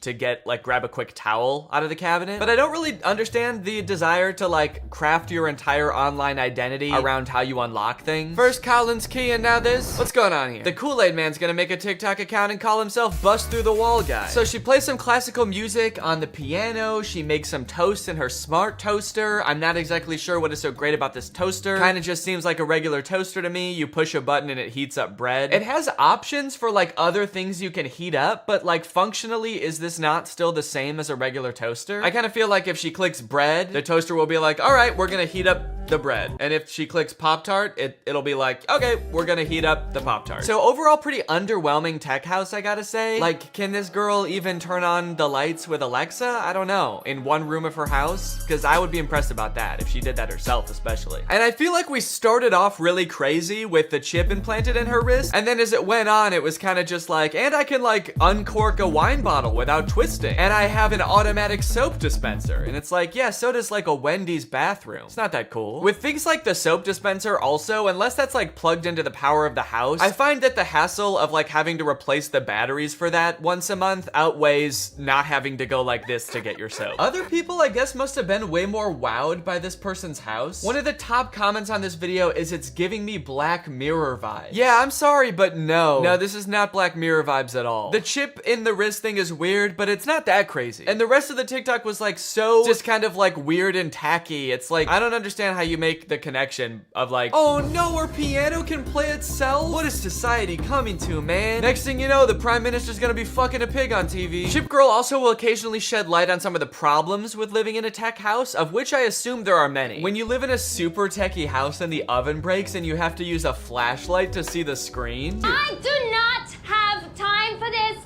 I do not have time for you. So I guess living in a smart house actually can be very impractical. When everything has like smart technology in it and it breaks, then you just can't use it anymore. I will say this is a pretty bad example of that because most ovens now have at least some kind of screen on them that tells you what temperature you're cooking at. And so if that breaks, then you have the same problem. And this problem doesn't just exist with smart ovens. And it kind of just seems like this girl just wanted to brag about having a smart house. A couple weeks ago, I installed 2 smart light switches in my house. There's a lot of flaunting going on this account. I guess that's kind of the appeal of it for people that do like this account. But to me, it just seems like a lot of stuff that doesn't make your life any easier in the slightest. And my suspicion was proven correct with this TikTok. Check this out. It's a following robot.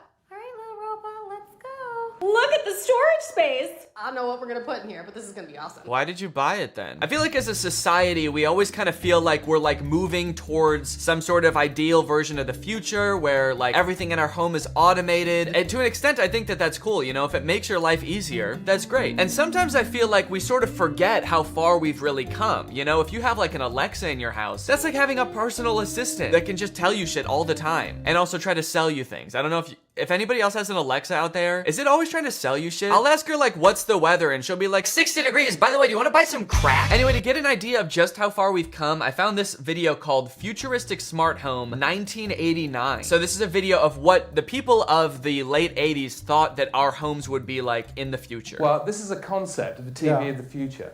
This combines 2 different technologies. I like that he says it's a concept, which means it's not even necessarily a working prototype at the moment. So I'm wondering, like, is this how thin they thought TVs could get? Like, they were just making a concept, and they could not even conceptualize a real thin TV. But I guess, you know, kudos for trying to be realistic, I guess. You were wrong.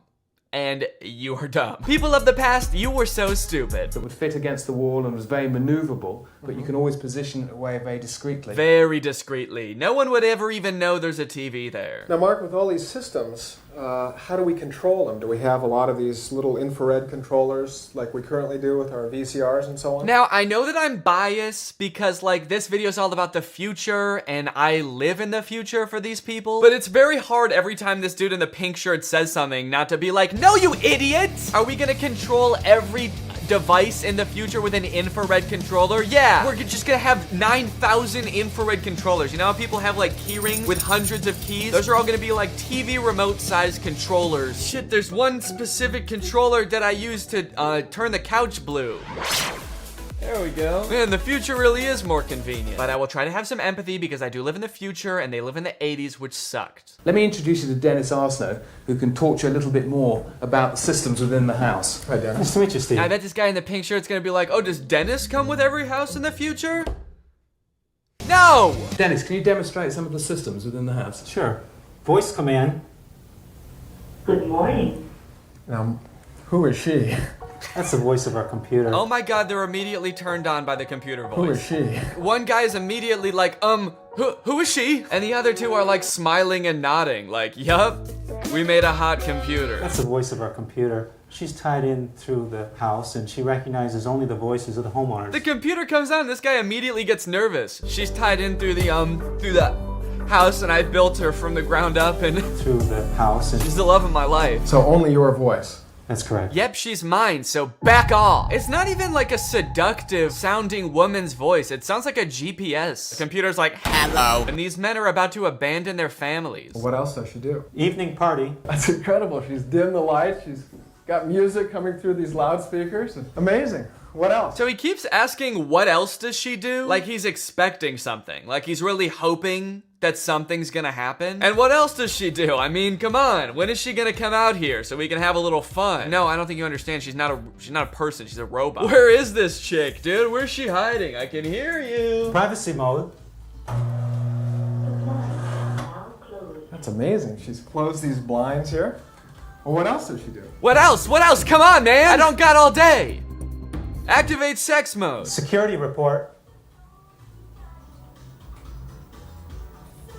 Security report. Oh, I guess she left. You were creeping her out. The smart house has gone to a safe house. The security system is now disarmed. That's amazing. I hope she doesn't call the police on us, too. Call the police. The dude in the suit is like, why would you say that, dude? That's the creepiest thing you could say. The police have been called. That's amazing. That's amazing. I gotta get the fuck out of here, huh? You know, you can see real practical applications for somebody who's handicapped. Absolutely. Well, does she cook as well? Oh my god. The accessibility point was like a really good point. They were like, you know, this could change a lot of people's lives, make it a lot easier for people to live, you know, by themselves. And they just overshadowed that completely. It's like, anyway, can this chick make pizza? But if you thought that video was a little bit old-fashioned, I also found the 1960s idea of the home of 1999. More than a generation away.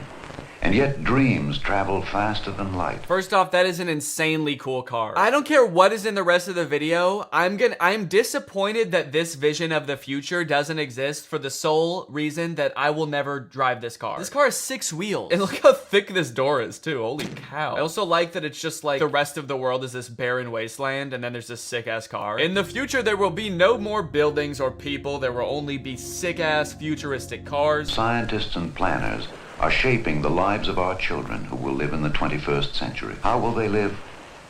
Perhaps in a honeycombed structure like this. Yeah, perhaps. I'm not sure why they would, though. I feel like he just made some shit up there. He's just making stuff up. Anybody can do that. Perhaps in the future, our children will be bees. Perhaps we'll all have Ferris wheels in our buttholes. Master James Shaw, 8 years old, student, his assignments are programmed into the home computer. Dude, this sucks. This kid is just like alone in a room during school. They kind of predicted online learning, actually. Like, a lot of kids are doing this now because of COVID, but alone in a room, no human contact. His teacher's not even a real person, it's a robot. What is the music in this video? Someone's just hitting random keys on a piano. Perhaps in the future, music will just be random notes on a piano.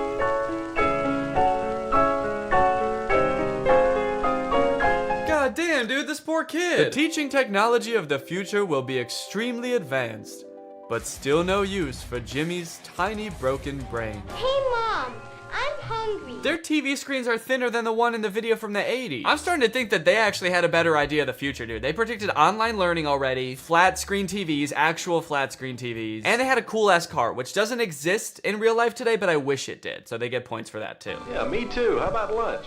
How about 2 minutes? They're still yelling at the only woman in the future. The future will provide many new and advanced ways to yell at women. And you know what it did?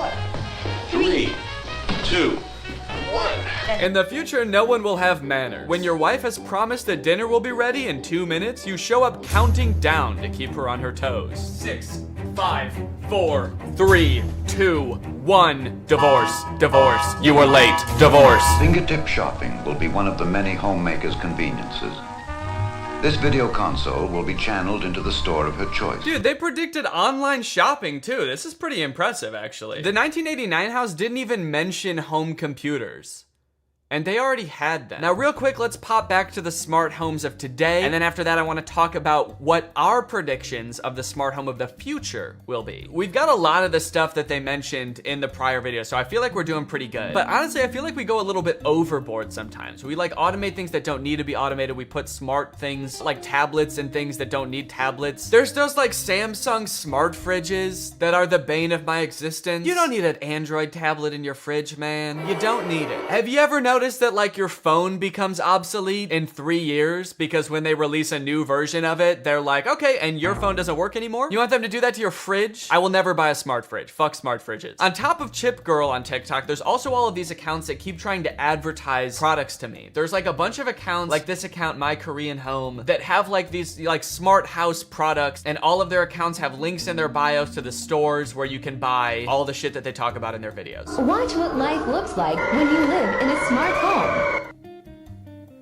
So you might be a little confused by that clip. While Chip Girl's smart technology was so mundane that it was just kind of boring, this apartment I feel like is so smart that it solves problems I didn't even know existed. Why is it snowing inside? Why is there snow in the hallway and in the elevator? I don't know. Is this like a commentary on global warming where like it's gonna be so hot outside that it needs to be snowing inside to counteract that? She gets home and like sprays her jacket with a laser. I don't even understand what the problem she's solving are. So I don't know if these are like good solutions for it. What is she spraying off of her clothes? Was the snow actually bugs and she's killing the bugs? I don't know. That's a horrifying thought. Okay, so this is a shoe heater. She puts her shoes on a shoe heater. That way next time she ventures out into the frozen wasteland that is her apartment building, her feet will be warm at least. I don't know why she has to warm them for like the next 12 hours if she's like just getting home from work and she's like, these will need to be warm at 6 a.m. tomorrow. So if I start heating them now, they should be 300 degrees next time I put them on. Then there's this thing. I don't know what this thing is at all. It's like a Bluetooth speaker looking thing. At first I'm like, does this kill the crabs? Does it play music for them? Is this a Bluetooth speaker? I don't know. I don't think crabs like music. And the mystery intensifies when she does the same thing with a few oranges, because you don't need to kill oranges. And I know they don't like music. Okay, now I think we've gotten past the smart home stuff and she's just cleaning her house. I think some of the stuff in their store is just like general cleaning supplies, organizational stuff. We're like halfway between this like completely post-apocalyptic society and just like a normal girl that wants to clean her house. Yeah, she's like cleaning her toilet bowl like completely normally. You have Bluetooth speakers for crabs and you don't have a like self-cleaning toilet. What kind of future do we want to live in here, guys? Also kind of messed up that her apartment doesn't have in-unit laundry. They were like, sorry guys, we spent a lot of money on the 8,000 snow machines throughout the halls of the building, so yeah, we just can't swing it for individual washers and dryers. Okay, but I know what you've been waiting for. You want to know what the future holds. How will houses look in the future? How will we interact with technology? I hope to God it's not on a smart fridge. As adults, we're gonna be like kids these days, always looking at their fucking fridges. Well, let's check it out. This video admittedly is from 2020, so it might be 2 years out of date, but it compiles a lot of different companies' visions of the future, so let's go ahead and check it out.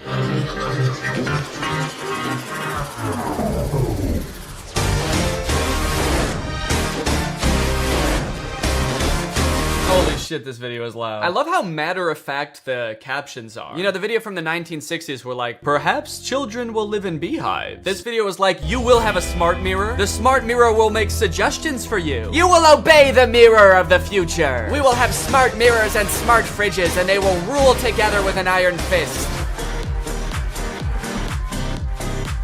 Oh, there we go. There was the smart fridge. Great, thank you. Who will have smart fridges? Man, fuck! I don't want a smart fridge. I also like that whoever wrote this video only used like you. You will do this. They never say we in the future. I don't know if whoever made this video is not planning on making it to whenever this future happens. The next caption is like, I will be long dead. When the smart mirrors take over, I will try to rebel. They will take my life. You will miss me greatly. I will say this is a very upbeat vision of the future. There's a lot to be excited about. Your counter can talk to you and tell you to respect food. How about potato skin chips? Now it's not your kids telling you when to make dinner, it's your counter. How demeaning is that? Okay, this kid has some sort of magic wand. Was not anticipating that as part of the vision of the future. Just turns into magic. Your firstborn will possess unnatural ability. He will be whisked away to a school for extraordinary children.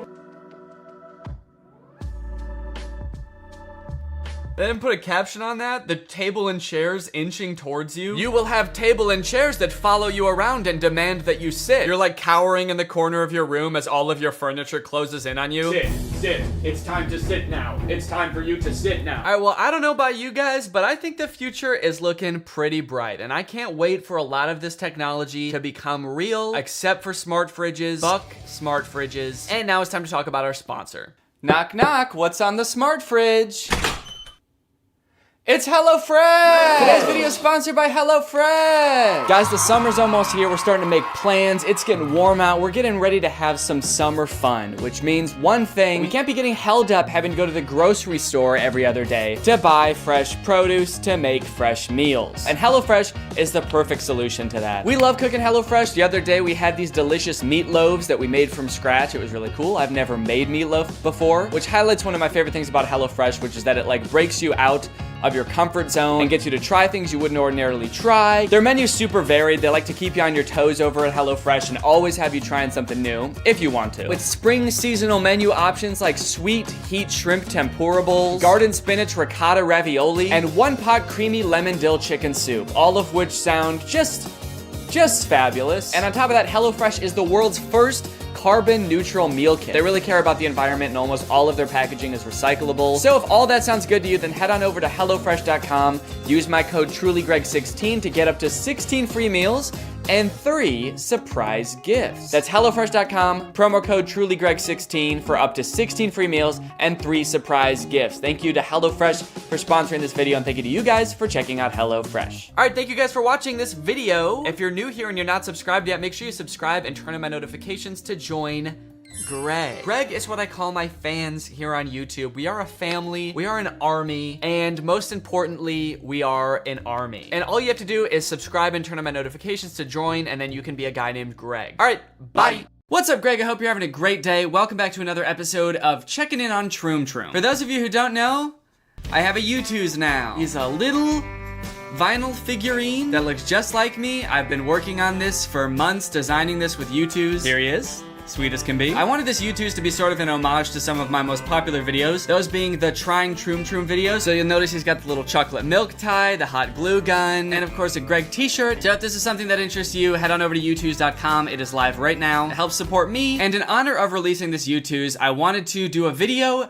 where we check in on Troom Troom and see what they're up to these days. It's been probably over a year since I've made a video about Troom Troom, and I'm kind of surprised with the direction that their channel has taken as of late. First off, they hardly do any like life hack and crafting videos anymore, which is really weird because that was like their bread and butter before. I mean, that was like the reason people came to Troom Troom, for like poorly conceived crafts that were also executed poorly as well. They do upload some here and there, and they're still like really bad. Like this one about getting kidnapped, and it's all survival hacks. Here she comes, taking selfies as usual. You can't get away now. Great job, Martin. I kind of feel like I need to make a whole other video about that one because it's insane. But in this video, I wanted to talk about Troom Troom's newest venture, these sort of like relatable comedy sketch, funny scenario type videos that are pretty disappointing, honestly.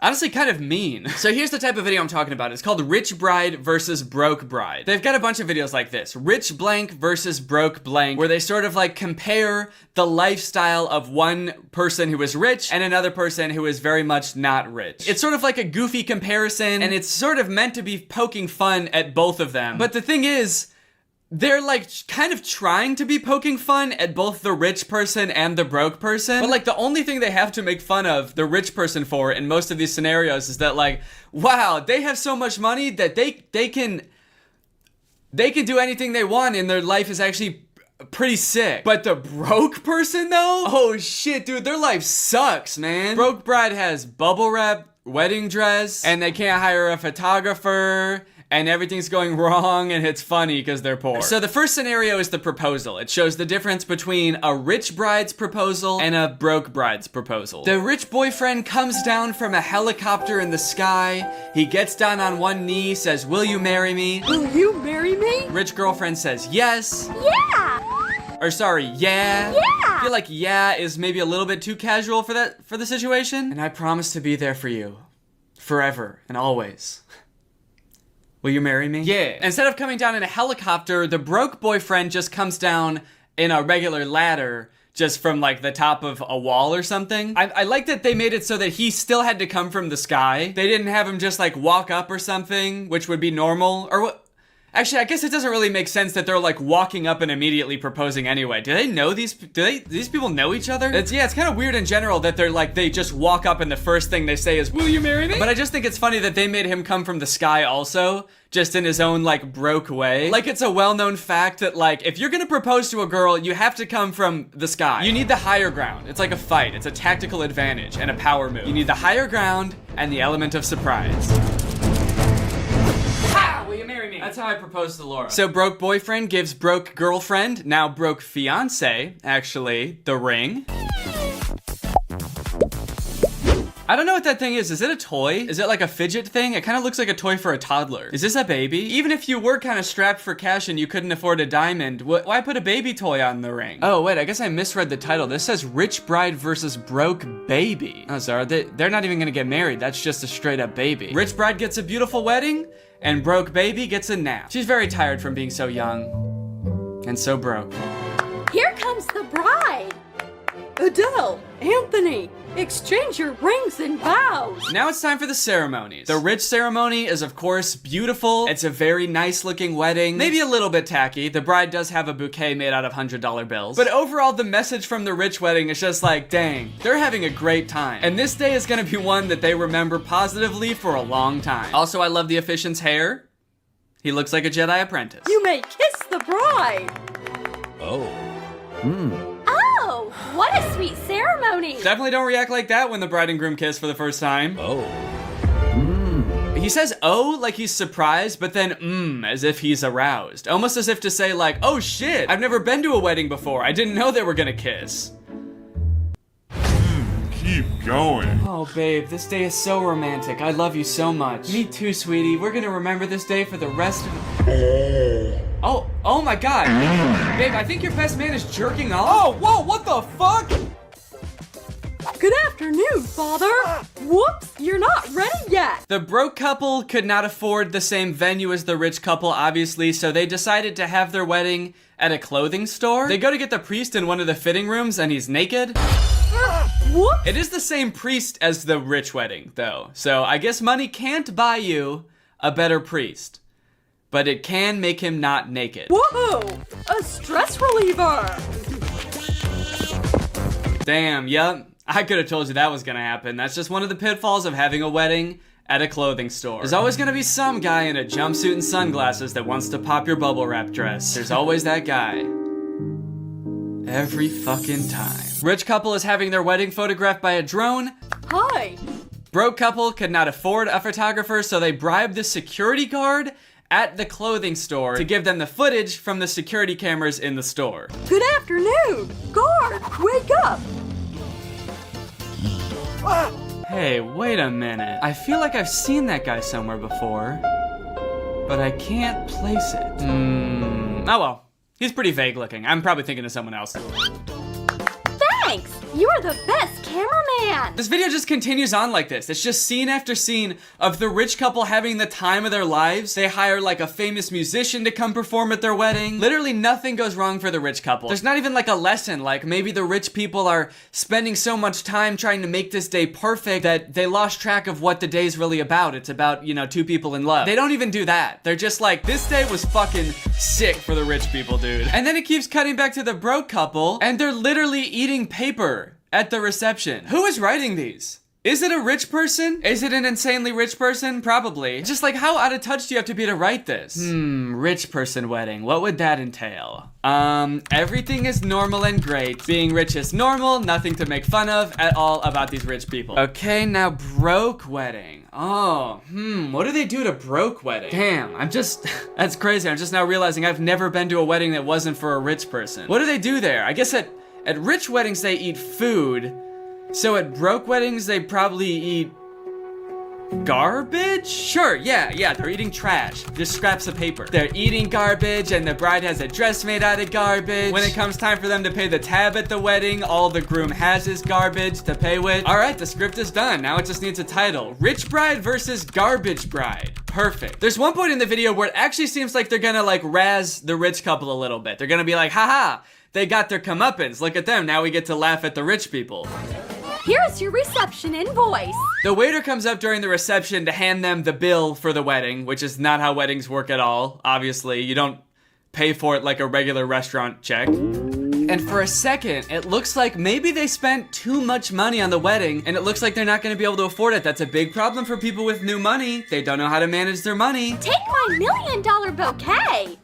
This is still not enough. So let's see what happens. Thank you. Now it's enough. That was quite a splurge. We'll just make more. What? They're just gonna make more? It's not gonna affect them at all financially? Of course, yeah, I guess actually that makes a lot of sense! Because that's how life works! I think this video is supposed to be funny, but it's just kind of making me sad. Honey, this is the weather forecast for our wedding day. This Saturday, expect a tornado, a thunderstorm, and the apocalypse. It's horrible! And the apocalypse? See, I feel like you should have mentioned that first. That seems like the only thing that would matter at that point. This bit actually is pretty funny though. They're worried that it's gonna rain on their wedding day, so the rich groom goes to the weather station and bribes the weatherman to change the weather, and that works. That's actually kind of funny. It did make me chuckle. Troom, what are you doing? Making me laugh? What the F? You're supposed to be cringe. Stop. What?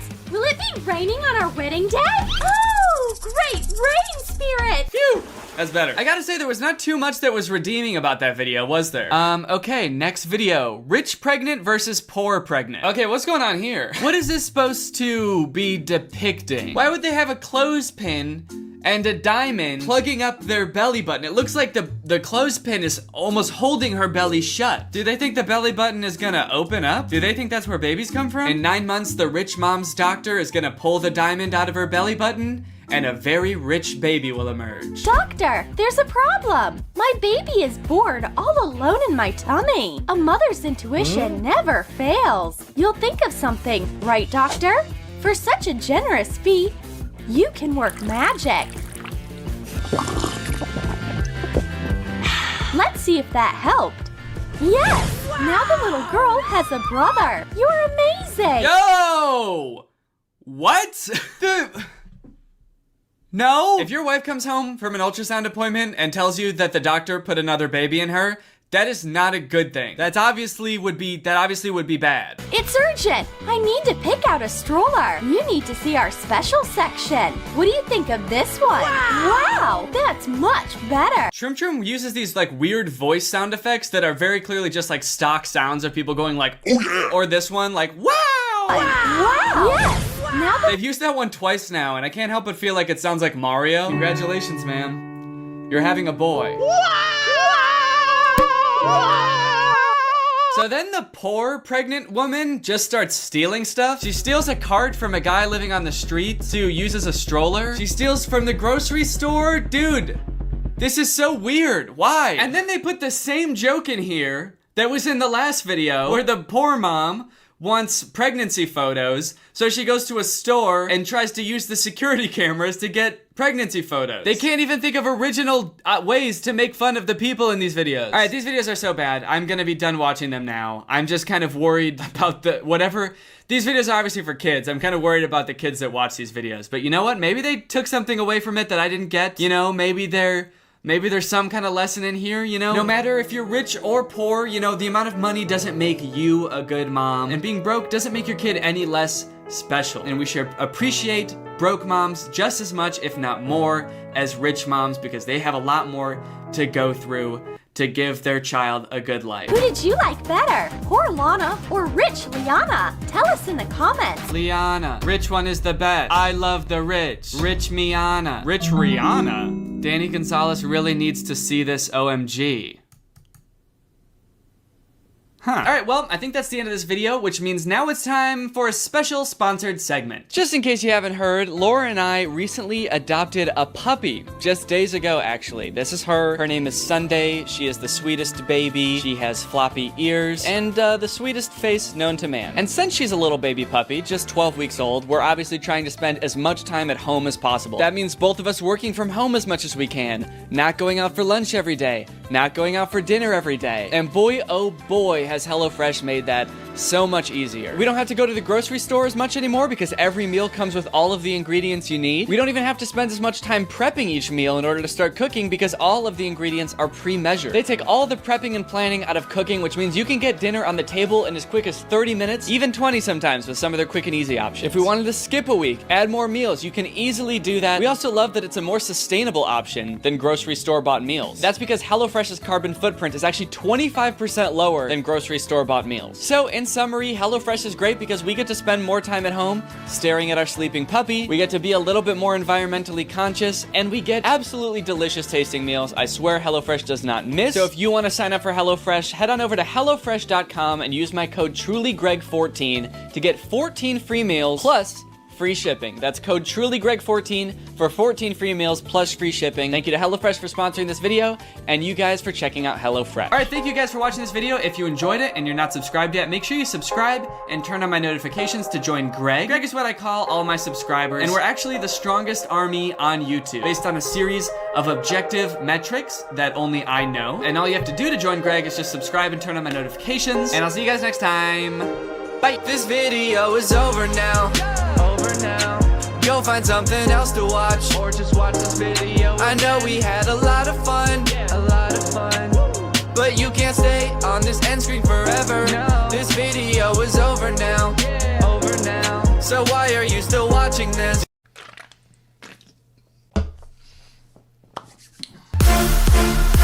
Alright, hello everyone, welcome back to my second channel. This is my second channel. If you thought it was my main channel, it's actually not. It's my second channel. I saw a lot of comments on the last video I posted on this channel asking if it was my main channel. This is my second channel. So if you just stumbled upon this channel, go ahead and subscribe. This is the channel where I like to get a little bit goofier and a little bit crazier and wacky and fun. So I also like to drink LaCroix on this channel. So a couple weeks ago, I posted a video on this channel, my second channel, where I did a bunch of those like, which YouTuber are you quizzes. And I took those quizzes in hopes of getting some kind of validation and recognition that I'm a real YouTuber. But unfortunately, I seem to have picked only quizzes where I wasn't even an option. Like, it seems like most of them were made before I even like started to make YouTube videos, or at least before I had like any real following on YouTube. And a good number of people called me out on that and seemed to think that that was kind of silly of me. And it was. I was being pretty silly. But luckily, this person named CreativeStar98 made this quiz on BuzzFeed called "It's Time to Find Out Which Popular Commentary YouTuber You Are." And this quiz must have become pretty popular because the official BuzzFeed Twitter account actually tweeted this quiz. And if you look right there, I'm actually like part of the quiz. I'm right on the cover there. So I'm gonna take this quiz, and I don't really care if I'm a YouTuber anymore because this quiz pretty much confirms that I already know I'm an option. I want to figure out now if I'm really me or if I'm maybe someone else. So I'm gonna answer the questions to this quiz as honestly as I can, as true to myself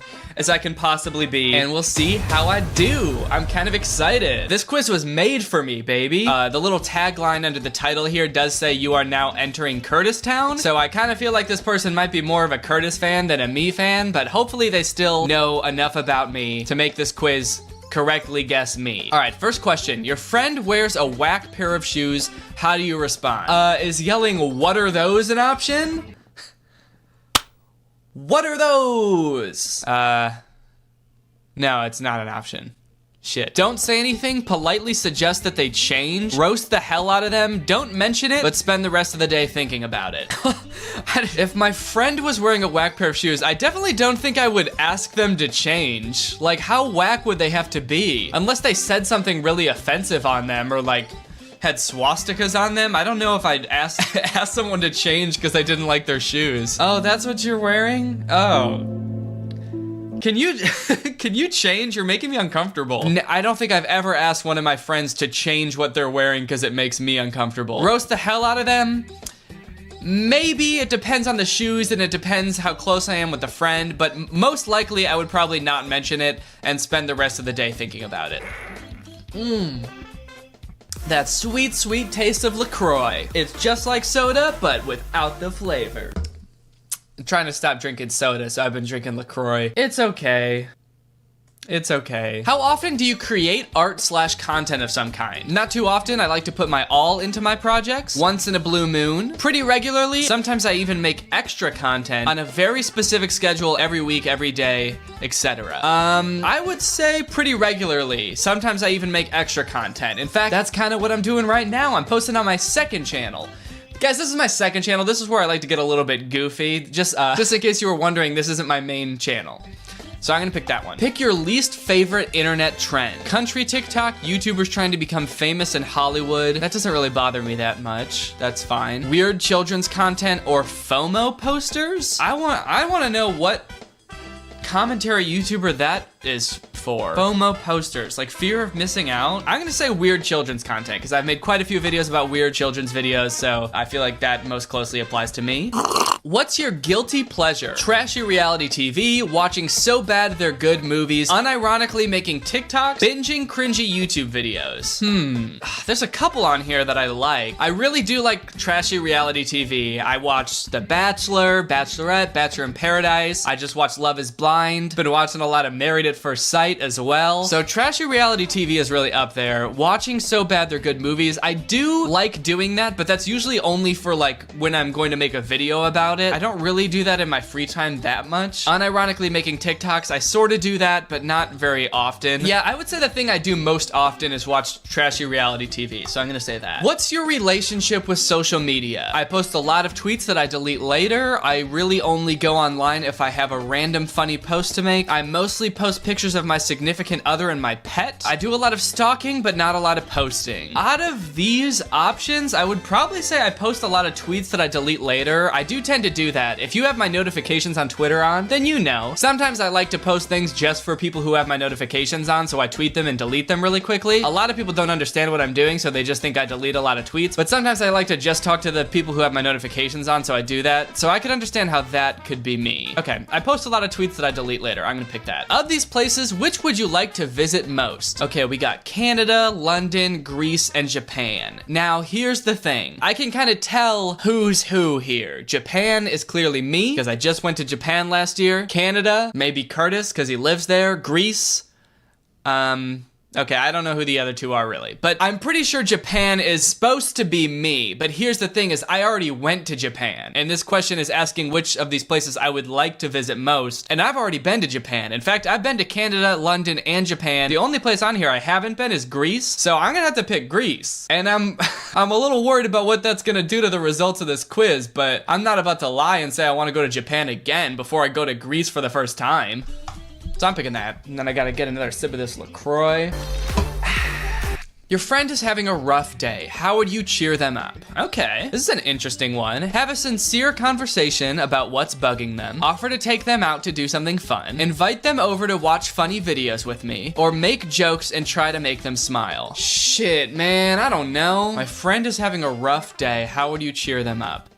I don't know whoever made this is gonna judge this, because like when have I ever like online shown that my friend is having a rough day and I cheered them up? When has that ever happened? I don't know. Like I've never made a video where like Curtis came over and he was all sad and I was like, hey buddy, I'm gonna make jokes to try to make you smile now. So I don't know how they're gonna judge this one, but I guess offer to take them out and do something fun. I think that would be nice to take their mind off of things. We could go play laser tag or something. What's something you like most about yourself? My ability to follow my dreams even if it's scary. My dreams are pretty scary. I only have nightmares. I don't have dreams that I work towards. I have nightmares that I work away from. My artistic skills, my ability to be a good friend, my deep thinking and introspectiveness. It sounds a little pretentious to say my artistic skills, but I do like feeling creative. Like when I do something and I'm like, damn, that was smart or that was creative or funny. I really like that. I feel like that's really fulfilling. So I'm gonna pick that, my artistic skills. What would you bring with you to a deserted island? A whole bunch of junk food? Who is that supposed to be? I feel like if that was me, I'd be like, what the fuck are you trying to say? An endless library of music, my laptop, or my pet? I definitely would not bring my pet to a deserted island. She would die. A bunch of junk food? No, probably not. I would probably bring my laptop, provided there's like a charger somewhere. I'm gonna go with my laptop. Okay, we might be getting close to the end here. I'm feeling pretty good about it so far. I've answered very truthfully. I have looked deep down into my soul for the first time in years to answer these questions. So if I don't get me, there's something wrong, either with the person who made this quiz or with the way I see myself. And actually, come to think of it, judging by all the responses to my doppelganger tier list, I'm gonna say there's definitely something wrong with the way I see myself. But shit, I might fuck around and blame somebody else. Pick your favorite quality in a significant other. Someone who is kind and understanding. Someone who doesn't mind keeping our love life private. Someone who can handle my dry jokes. And someone who supports all my strange endeavors. I don't know, I feel like all of these are kind of true to an extent. I think Laura's very supportive. I'm gonna pick someone who supports all my strange endeavors. She's willing to leave the room when I gotta film. She's willing to film my weird ass music videos. I think being supportive is very important. What's your opinion on marriage? It rules, dude. Marriage is sick. Oh shoot. Okay, this is the last question. I really gotta make this count. The last question is, what's the first thing people notice about you? My height, my flawless makeup, my eyes, or my hair? I'm trying to picture who these are each based off. My height, at first I thought that meant someone was like extremely tall, and I was trying to picture what commentary YouTuber like towers over everyone else, but I'm pretty sure this is referring to like either Cody or Noel because they have the whole short kings thing. My flawless makeup, probably not me per se, although the one time I did wear makeup for a video, it was pretty good. So we're left with my eyes and my hair. You know, these are all pretty superficial. What if people notice like my sense of humor first? But no, everyone's gotta be like, oh shit, he's short, or damn, his hair is weird. I'm gonna go with eyes. You know what they say, eyes are the gateway to the hair.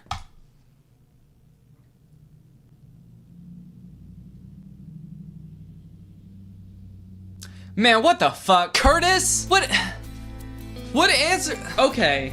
Huh? I answered these questions as truthfully as I could, and I get Curtis? That dweeb? That absolute dweeb Curtis? So the truth is out, huh?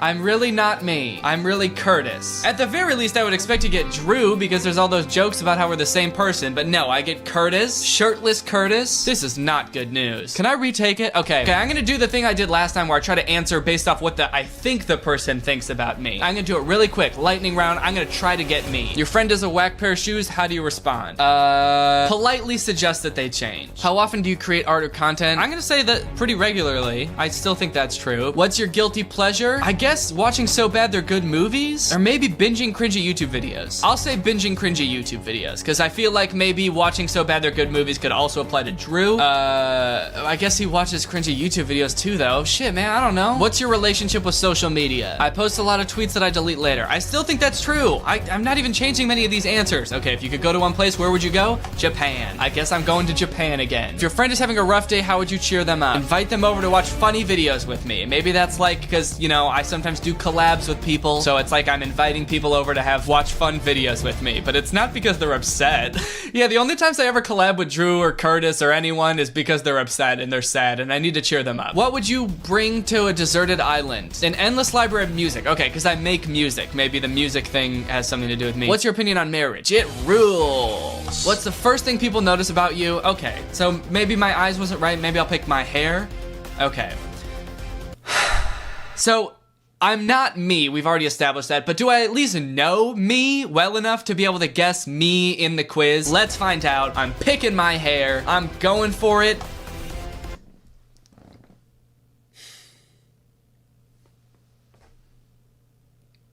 Nice. All right, I did it. All I had to do was pretend to not be me and answer as someone who thinks they know me.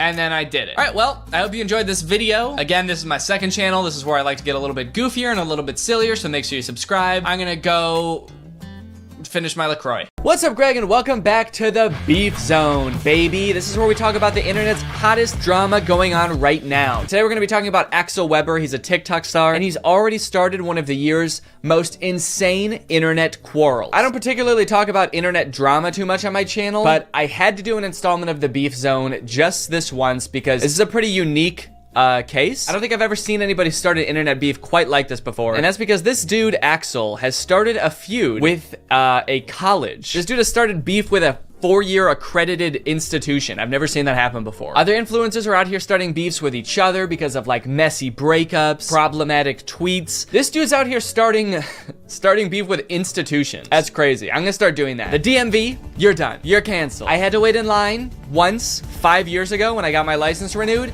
You're done. Everybody go harass the DMV now, please. No, don't actually do that. This dude, Axel Weber, he's a very popular TikToker. He's got 3.9 million followers. He is, okay, what was that? It looked like he was calling me. Okay, it's to share to WhatsApp, I see. I click on it, he's like, hey dude, are you making a video about me right now? No, how did you know that? So yeah, he was already really popular on TikTok. He had like 1 million followers a couple months ago, and now he's skyrocketed to almost 3.9 million followers, mostly because of this series of videos he did auditioning for Juilliard's acting school, and he did not get in. And his fans were like so upset by this that they started a war with Juilliard, which like thrust Axel into the spotlight because all of these major news outlets were like covering this dude. And so now he has like almost 4 million followers literally because he didn't get into Juilliard. Kind of crazy considering I also didn't get into Juilliard and I don't have 4 million followers on TikTok. So what happened with that? I didn't even get an audition with Juilliard. They didn't even offer me one. How fucked up is that? Where are my fans? Greg, what's going on? It's just kind of crazy that you can get famous for not doing something impressive, you know? Like if he had gotten into Juilliard, that would be really cool. That'd be worth, you know, making a big stink about, I feel like, because like nobody gets into Juilliard. Dude, did you hear about that guy who's going viral because he's gonna try to climb Mount Everest blindfolded with his hands tied behind his back? Oh no way, dude, that sounds insane. Did he actually do it? No, no, actually he did not. He's dead. He died. Not even on the mountain either. He choked on a granola bar on the flight to Mount Everest. He's going viral? Yeah, dude, his funeral has 800 million likes. So I feel like to fully appreciate this story, we kind of have to go back to the beginning where it all began. So in December of 2021, just about a month ago, Axel had just moved to New York. He's pursuing acting. He's making a bunch of TikToks about living in the world's smallest apartment, and he has just hit 1 million followers on TikTok. Hi, we just hit 1 million on TikTok. Come on.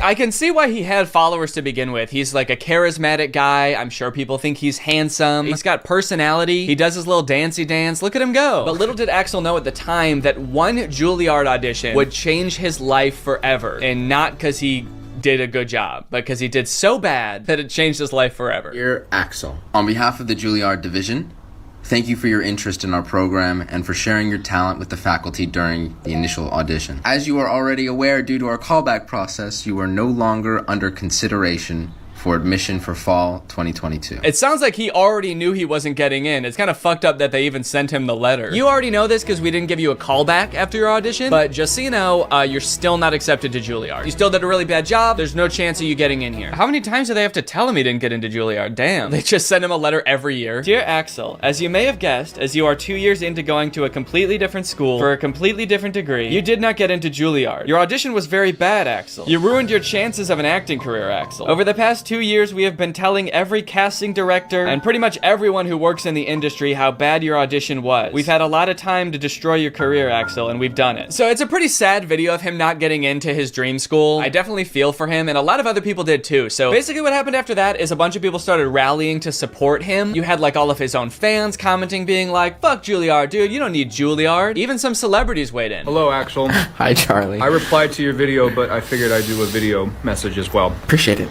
Not only did I not get into Juilliard, but I didn't get into 5 of these prestigious schools that I wanted to get into that I thought could better my career. Don't believe it.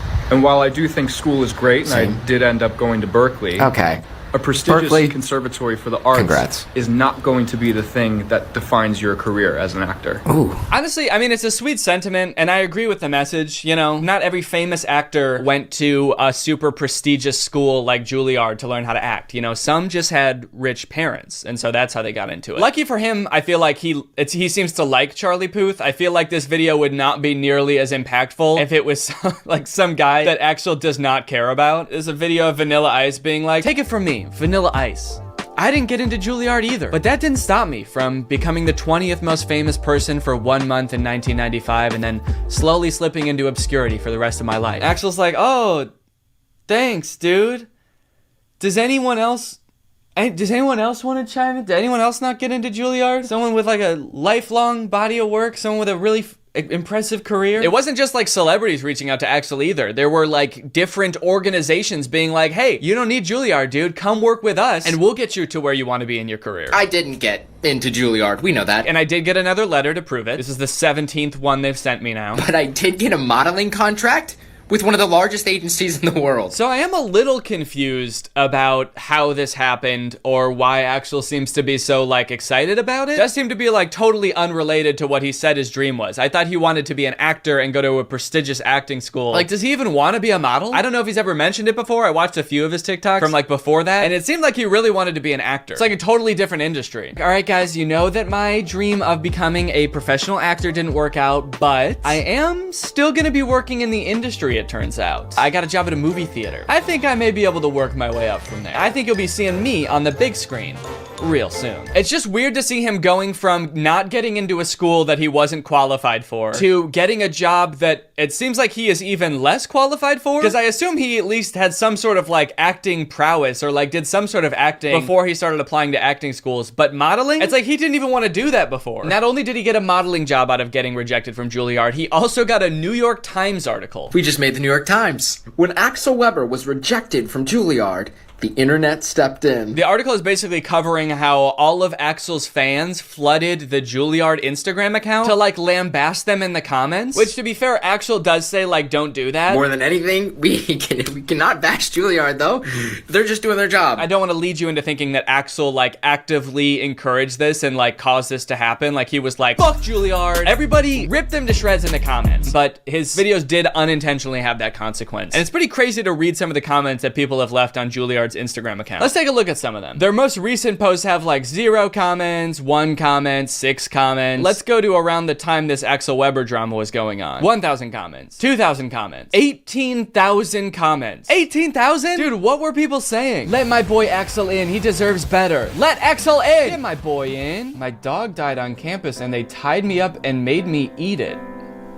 Doesn't have anything to do with Axel. Dude is just straight up slandering this university because his boy didn't get in. Don't worry, Axel. You should be glad you didn't get in there. All right? They made me eat my pet. You're gonna regret it when that man wins an Oscar. I honestly don't even think that they would regret it if he like ended up having a successful acting career. They really only care about the people they did admit having successful acting careers. In general, I've seen a lot of comments that have the same tone of like, I bet Juilliard wishes they never rejected my man. And it's like, yeah. Probably, but I don't think it's for the reason you think. I don't think it's like the dean's office that are like, oh, we should have never said no. He's so talented. Look at him on TikTok doing his little dancey dance. He's wearing a sweater. He's modeling. Oh, what we could have had. No, it's not them, dude. It's the poor like 20-year-old marketing intern that runs the Juilliard school Instagram account. It's the person who keeps getting notifications on their phone saying like, let Axel in. New Instagram comment.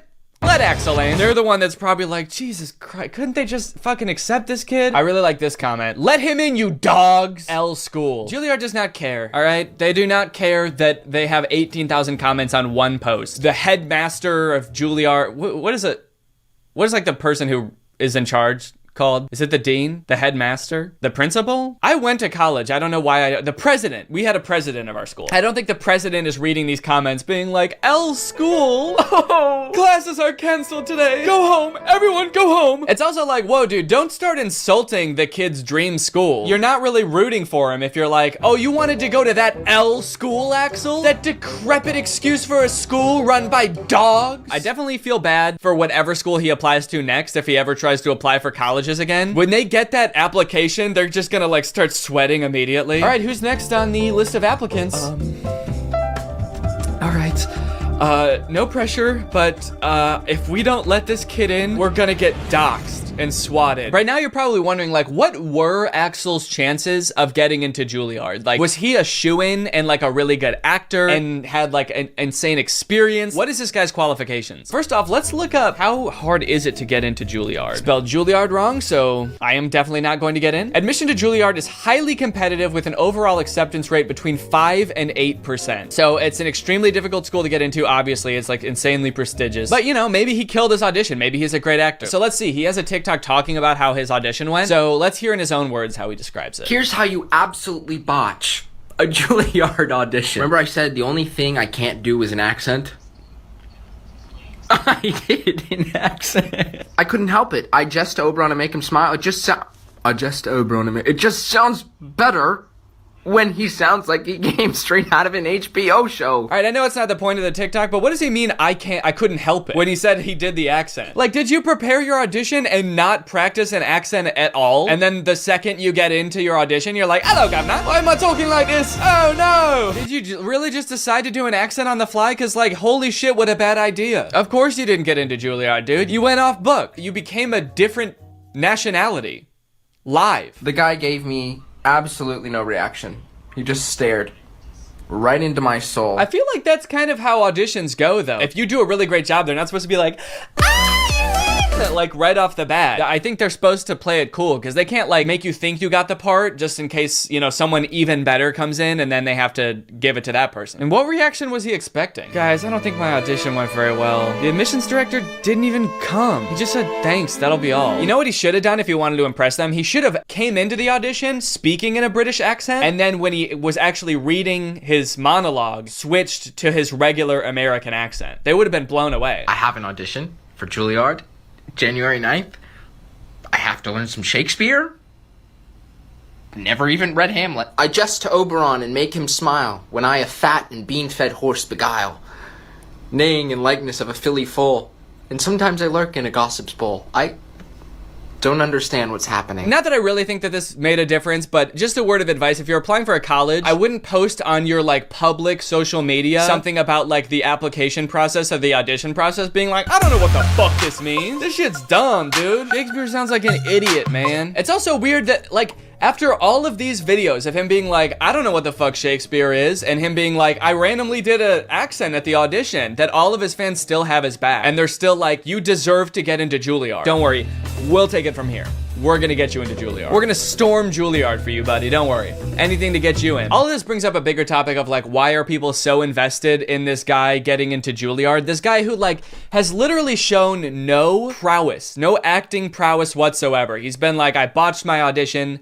I don't fuck with Shakespeare. He seems like a nice kid too. I just don't understand why people are like so ride or die for Axel getting into Juilliard. Probably a decent amount of them are joking and just thought it would be funny to like get way too into it and take his side. But I do think it's also kind of like the cute teen white boy effect, where like a fan base of 12-year-olds will literally do anything for a white guy that they think is cute. You know who I think probably hates this more than anyone? The students who actually did get into Juilliard. Just seeing this dude get rejected and be rewarded for like his not being very good at acting with a modeling contract and an extra 3 million followers. Meanwhile, you get into Juilliard and you get rewarded with student loans. I think that this guy is benefiting from a lot of privilege and maybe not realizing it. I don't know, man. He seems like a sweet kid, but also is sort of coming off a little bit like, I deserve this. Like he moved to New York expecting to get into one of the top 10 acting schools. Like that's why he says he lives in this apartment. And it seems like that sense of entitlement has been picked up a little bit by his fans as well. The whole thing kind of reminds me of like the Alex from Target phenomenon, when like just this random cute boy got like thrust into the spotlight and millions of followers because he was like attractive once. I don't know. Let's see how his modeling career is going. I wonder if he's posted any updates on that. Oh, this TikTok is called First Photo Shoot.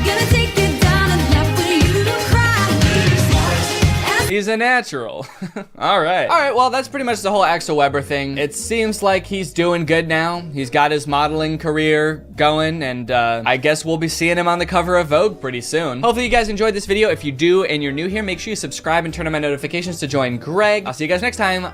Bye. Hey guys, before this video starts, I just wanted to let y'all know that I've got some new merch. You're a ooey gooey, yummy, yummy, tasty little snack. I'ma hit it from the back. This, of course, is another episode of Dan the Mermaid Man. Yummy, wummy, tasty little treat. Put this record on repeat. Listen while you sleep, baby. These don't look like hair. Baby, you're a princess. Oh, you look delicious. Make me want a chef's kiss. Mwah, mwah, mwah. Yummy. Body like a dead fish. Face like scrambled eggs, bitch. That's a balanced breakfast. Yeah, you're a ooey gooey, yummy, yummy, tasty little snack. I'ma hit it from the back, babe. You're a chewy, chunky.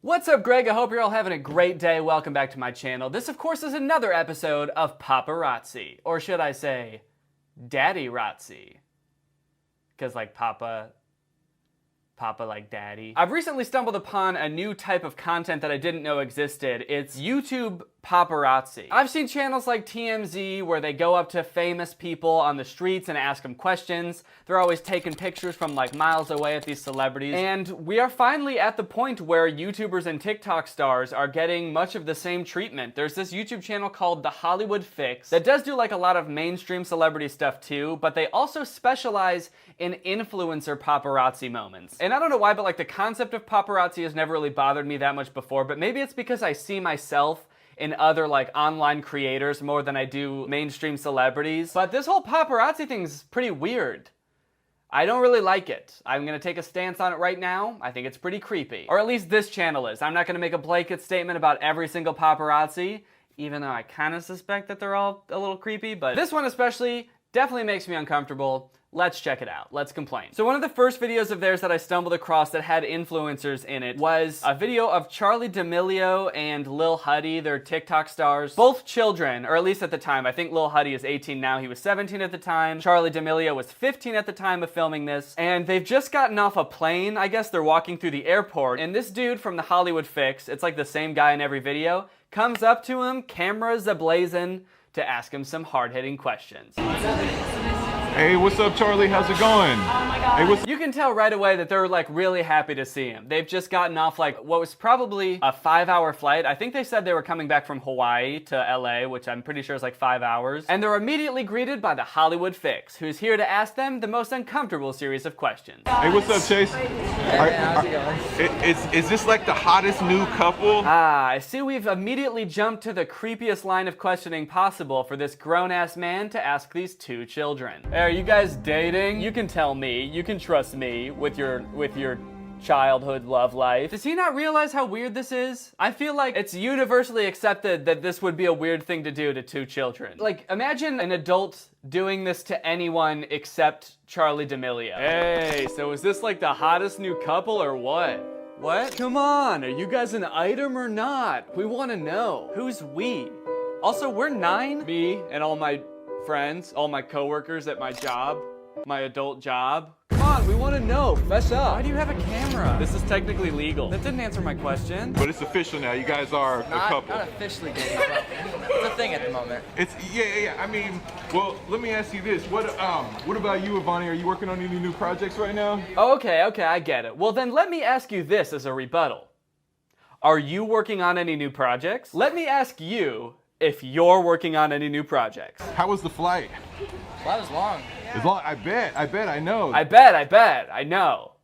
Actually, I don't know if you could tell, I was on the same flight as you guys. I was actually right behind you the whole time. I was the guy with the camera. Yeah, that was me. Yeah, we know. This video is a little bit of a nightmare scenario because this dude from The Hollywood Fix is following them around the airport while they're trying to find where their baggage ended up, like which baggage claim carousel their bags are at. So they're walking around, and I think the dude from The Hollywood Fix looked up their flight to find out which baggage claim they were at, so he keeps telling them, hey, I think you guys are at baggage claim 3. You guys are, I think it's number 3, like over there actually. But they're like trying to ignore him and move past him and also find their bags so they're not listening to him. But I think he is right, and their bags really are at baggage claim 3. So this video is like 7 minutes of them walking around trying to find their luggage, but like not listening to him. Cause like also too, James Charles said that he wanted to collab with you. Can she even hear him at this point? He's like in the back of the group and not talking very loud. I think James Charles said he wanted to collab with you. Anything to say to that? You can't hear me? That's okay. I really just wanted to film you walking around anyway. I don't give a shit what you have to say. I think you guys might be at the number 3. It might be the opposite way. We can find him, man. Oh my God, this is a disaster. Look, guys, I think you just ought to listen to him. I think he knows where your bags are. I think he knows way too much about you, but you could at least use it to your advantage just this once. It seems like everybody's talking about the Hype House now instead of like Team 10. I didn't know Team 10, so I wouldn't really know. Oh wow, you never even heard of them? We were too young. You're too young to have heard about Team 10? That was like 3 years ago, right? You know, that's actually a pretty good response. We're too young. Yeah, we're actually, I don't know if you could tell, but we're literal children. The people that you're stalking through the airport and asking really personal questions to are children. seem weird to you at all? Is that like a weird thing for a grown man to do for his career? 6 figures, we weren't even born. So that video was in January, and then just yesterday they posted another video called Charlie and Dixie D'Amelio make TikToks, pose for paparazzi, and get approached by a homeless guy, where the Hollywood Fix guy appears to be just standing across the street from Charlie and Dixie D'Amelio, filming them making TikToks and not saying anything to them. He's just kind of filming them living their lives from a distance. I don't even know if they know he's there, to be honest, which is concerning, to say the least. It's not just TikTok stars that Hollywood Fix needs their fix of, though. They also have a video called The Ace Family Stays Held Up in Their Multi-million-dollar Mansion During Self-Quarantine Period. So you may be wondering, oh, is this like an interview with the Ace family about how their quarantine's been going? Did they actually get like a home tour of the Ace family's house? But this video actually doesn't have the Ace family in it. Instead, it's a video from what looks like miles away, where this paparazzi dude is just zooming in on their mansion. Like, he's zooming in on their cars, he's zooming in on their balconies and like into their windows. So wow, what a creepy thing to do. Now, I'm definitely not a big fan of the Ace family. In fact, I would go so far as to say I'm the opposite of a fan. I'm an anti-fan. I'm anti-fan Dan. But oh my god and holy shit, if I ever saw a video like this about my house, I would move to the North Pole forever. Only person spying on me then would be old Saint Nick. That's right, old Santa Claus himself. And honestly, he already sees me when I'm sleeping and knows when I'm awake, and he knows when I've been bad or good, so I'll be good for goodness sake. So honestly, if he wants to peer through my windows on top of that, I mean, what the hell? I'll allow it. Maybe I need to brush up on the law, but this seems like borderline illegal, right? To just like film into people's windows. Is that illegal? Or because it's like in plain sight, is that allowed? Okay, here's an article called, Is it illegal to look through someone's windows with binoculars? Oh, most of the time you can look through windows with your binoculars. You can use a telescope too if you have one. I like that this article is not only telling you it's like legal to do something really creepy, but they're also suggesting ways to be even creepier. It's like, you know, you might not have thought of this, but you'll actually get a much better view with a telescope. They can zoom in a lot farther, they can be a lot more stable, so you might want to try one of those out. If you had x-ray specs or your binoculars have thermography/heat vision to look through curtains, then you might be in hot water. You can also get in trouble for stalking and other related activities. Okay, so I guess if it's just like a once-off telescope through the window into someone's bathroom, filming them take a shit, it's okay. As long as you don't do it like more than 3 times, then it could be considered stalking. That's what I'm getting. Okay, well, I guess it is legal. Doesn't make it any less creepy though. Okay, so those videos are weird in their own way because they're so creepy. But then I stumbled upon this other type of video that they do, which seem kind of the same because they're interviewing YouTube celebrities in public. But the difference is I'm pretty sure that these ones are like scripted, totally fake. And I kind of suspect that like the YouTubers in them are paying Hollywood Fix to make videos about them. This one actually features our old friend Steven Scherer. If you guys have seen my video about the Pond Monster family, you'll remember Steven. It's a different day now. I was halfway into recording this video when my microphone died. I did not realize it until I finished filming the video, so I will now do this part of the video again. Anyway, let's watch this video. So the interview starts off standard enough. Steven Scherer and his friend roll up on a miniature dirt bike and an electric scooter, which is, I guess, standard for the Scherer family. I mean, what else do you expect? It is weird though, because it looks like they're coming from like the middle of the street or the other side of the street. It doesn't look like they came from either direction that the street goes. They're like crossing the street. So I don't know where they came from, or how the paparazzi knew they were there for that matter, but he catches up to him and starts asking him some pretty normal questions. What in the world is this thing? You like it?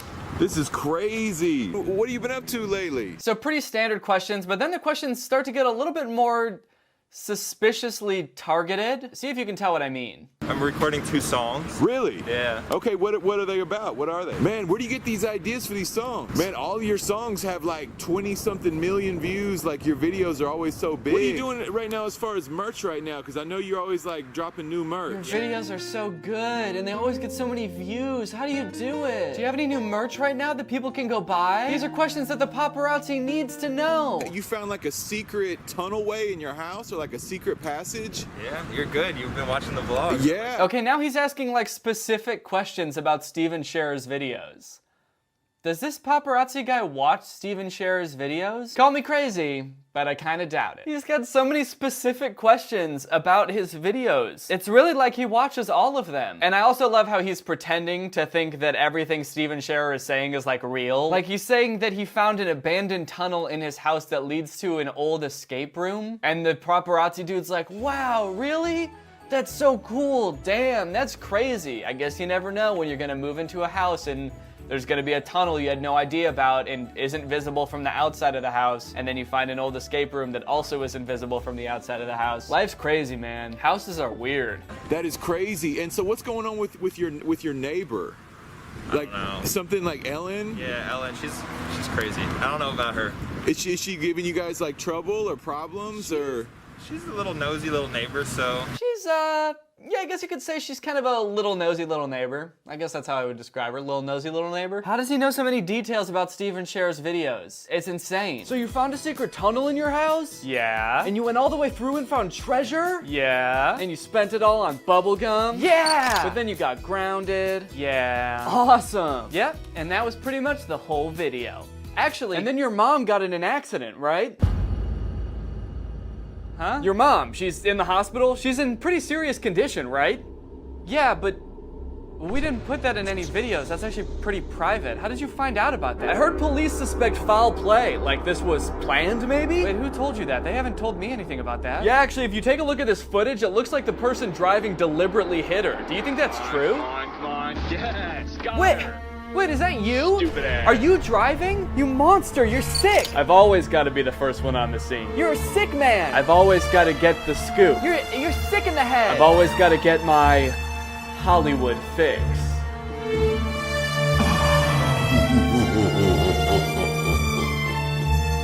So that one to me seems pretty staged. Like all of the questions were basically geared towards promoting Steven Scherer. Instead of continuing to walk like every other celebrity does when the paparazzi intercept him, he just stands there and talks to him for like 7 minutes. But if you don't think that one's fake, that's fine, because I've got a much more convincing one coming up next. This one features our favorite internet personas, Candy Ken and Baby J. It's called Candy Ken and Baby J's Tesla is vandalized and spray painted by a deranged fan in Beverly Hills. A pretty crazy moment for the paparazzi to just happen to catch.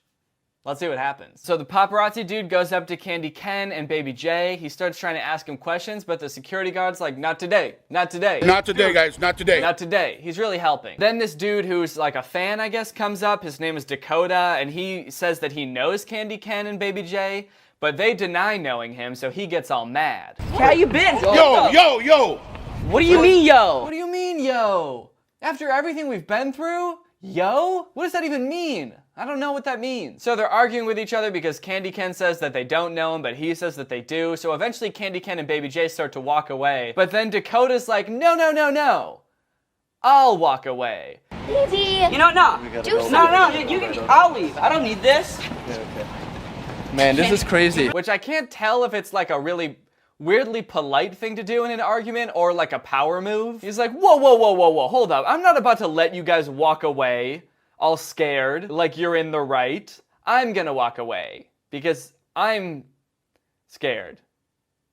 Off I go. But then he starts spray painting their Tesla and the security guard runs over and tries to stop him by yelling, stop! Stop! Oh my God! Stop! Are you kidding me? Oh my God! Stop! 10 out of 10 security guard, really knows how to do his job. Definitely not an actor. And then at the end of the video, Candy Ken, Baby J, and the security guard get in their car and drive away. But for some reason, Baby J and the security guard both get in the back seat. So there's no one in the front seat. So Candy Ken is just kind of like chauffeuring them around. I mean, I guess Baby J is technically a baby, so she can't sit in the front seat. But you would think the security guard would be able to. I think the thing that surprises me the most about all of these paparazzi videos is that like they never really seem that surprised that the paparazzi comes up to them and starts asking them questions. Like they don't question how they knew they were there. I feel like if I was in this situation, I would be so uncomfortable, so like taken off guard and just looking for like any way to get out of the situation. Which is why these seem like totally made up to me. There's a video that exemplifies, I think, how I would react pretty accurately, where the Hollywood fix goes up to Lil Dicky as he's leaving a restaurant, and he seems so uncomfortable. glad you got a Garibaldi going, but the CDC just put out an alert on facial hair that you shouldn't have in case you get coronavirus. They're like asking him questions and he's just like, how did you guys find me? How did you know I was here? Were you just walking down the street and you happened to see me, or did you actually know that I was here? The entire time he's like looking around for his Uber, like getting on the phone with them, trying to figure out where they are so they can pick him up and get him out of this nightmare. Where are you? Well, gang, I think that's enough Daddy Rotzi for today, which means now it's time to talk about our sponsor, ExpressVPN. I came to the realization the other day that I'm always using the internet. I am never not on the internet. I'm always on it, usually Twitter. And while I'm on the internet, I don't like the idea of people snooping on my data. Whether it be advertisers trying to see what websites you're going to so they can target you with ads, or your internet service provider snooping on your precious data. I prefer to keep my data squeaky clean, which is why I use ExpressVPN. ExpressVPN has server locations in a bunch of different countries, so you can actually set your location to different countries and unblock content that would otherwise be unavailable in your region. It's pretty epic, honestly, and I don't say that a lot. I use ExpressVPN all the time. I have it on my computer, I have it on my phone, just in case I'm doing work out and about. It's just really great to have that extra peace of mind. And if you're wondering why I pick ExpressVPN as opposed to all the other VPNs that you see advertised, well, ExpressVPN is hands down the best VPN out there. They've got the fastest speeds, they've got 24/7 customer support, but on top of all those things, they've been rated the #1 VPN by a bunch of different outlets. TechRadar, CNET, The Verge, which in my book is pretty impressive. If you want to keep your data safe, stay anonymous on the internet, and keep all of your precious information protected, then find out how you can get 3 months for free by visiting expressvpn.com/Danny Gonzalez. That's expressvpn.com/Danny Gonzalez. Thank you to ExpressVPN for sponsoring this video, and thank you to you guys for checking out ExpressVPN. When you guys check out my sponsors, it helps me secure more sponsors in the future, so thank you for checking out ExpressVPN. All right, well, I hope you guys enjoyed this video. If you're new here, make sure you subscribe and turn on my notifications to join Greg. We're the fastest growing army on the internet. Please don't look that up. Also, sorry about the mess in the background. I came into this room a couple days ago, and everything was just ripped off the walls. I don't know how that happened. Pretty suspicious if you ask me. Anyways, bye. This video is over now. Over now. Go find something else to watch, or just watch this video. I know we had a lot of fun, but you can't stay on this end screen forever. No. This video is over now, So why are you still watching this?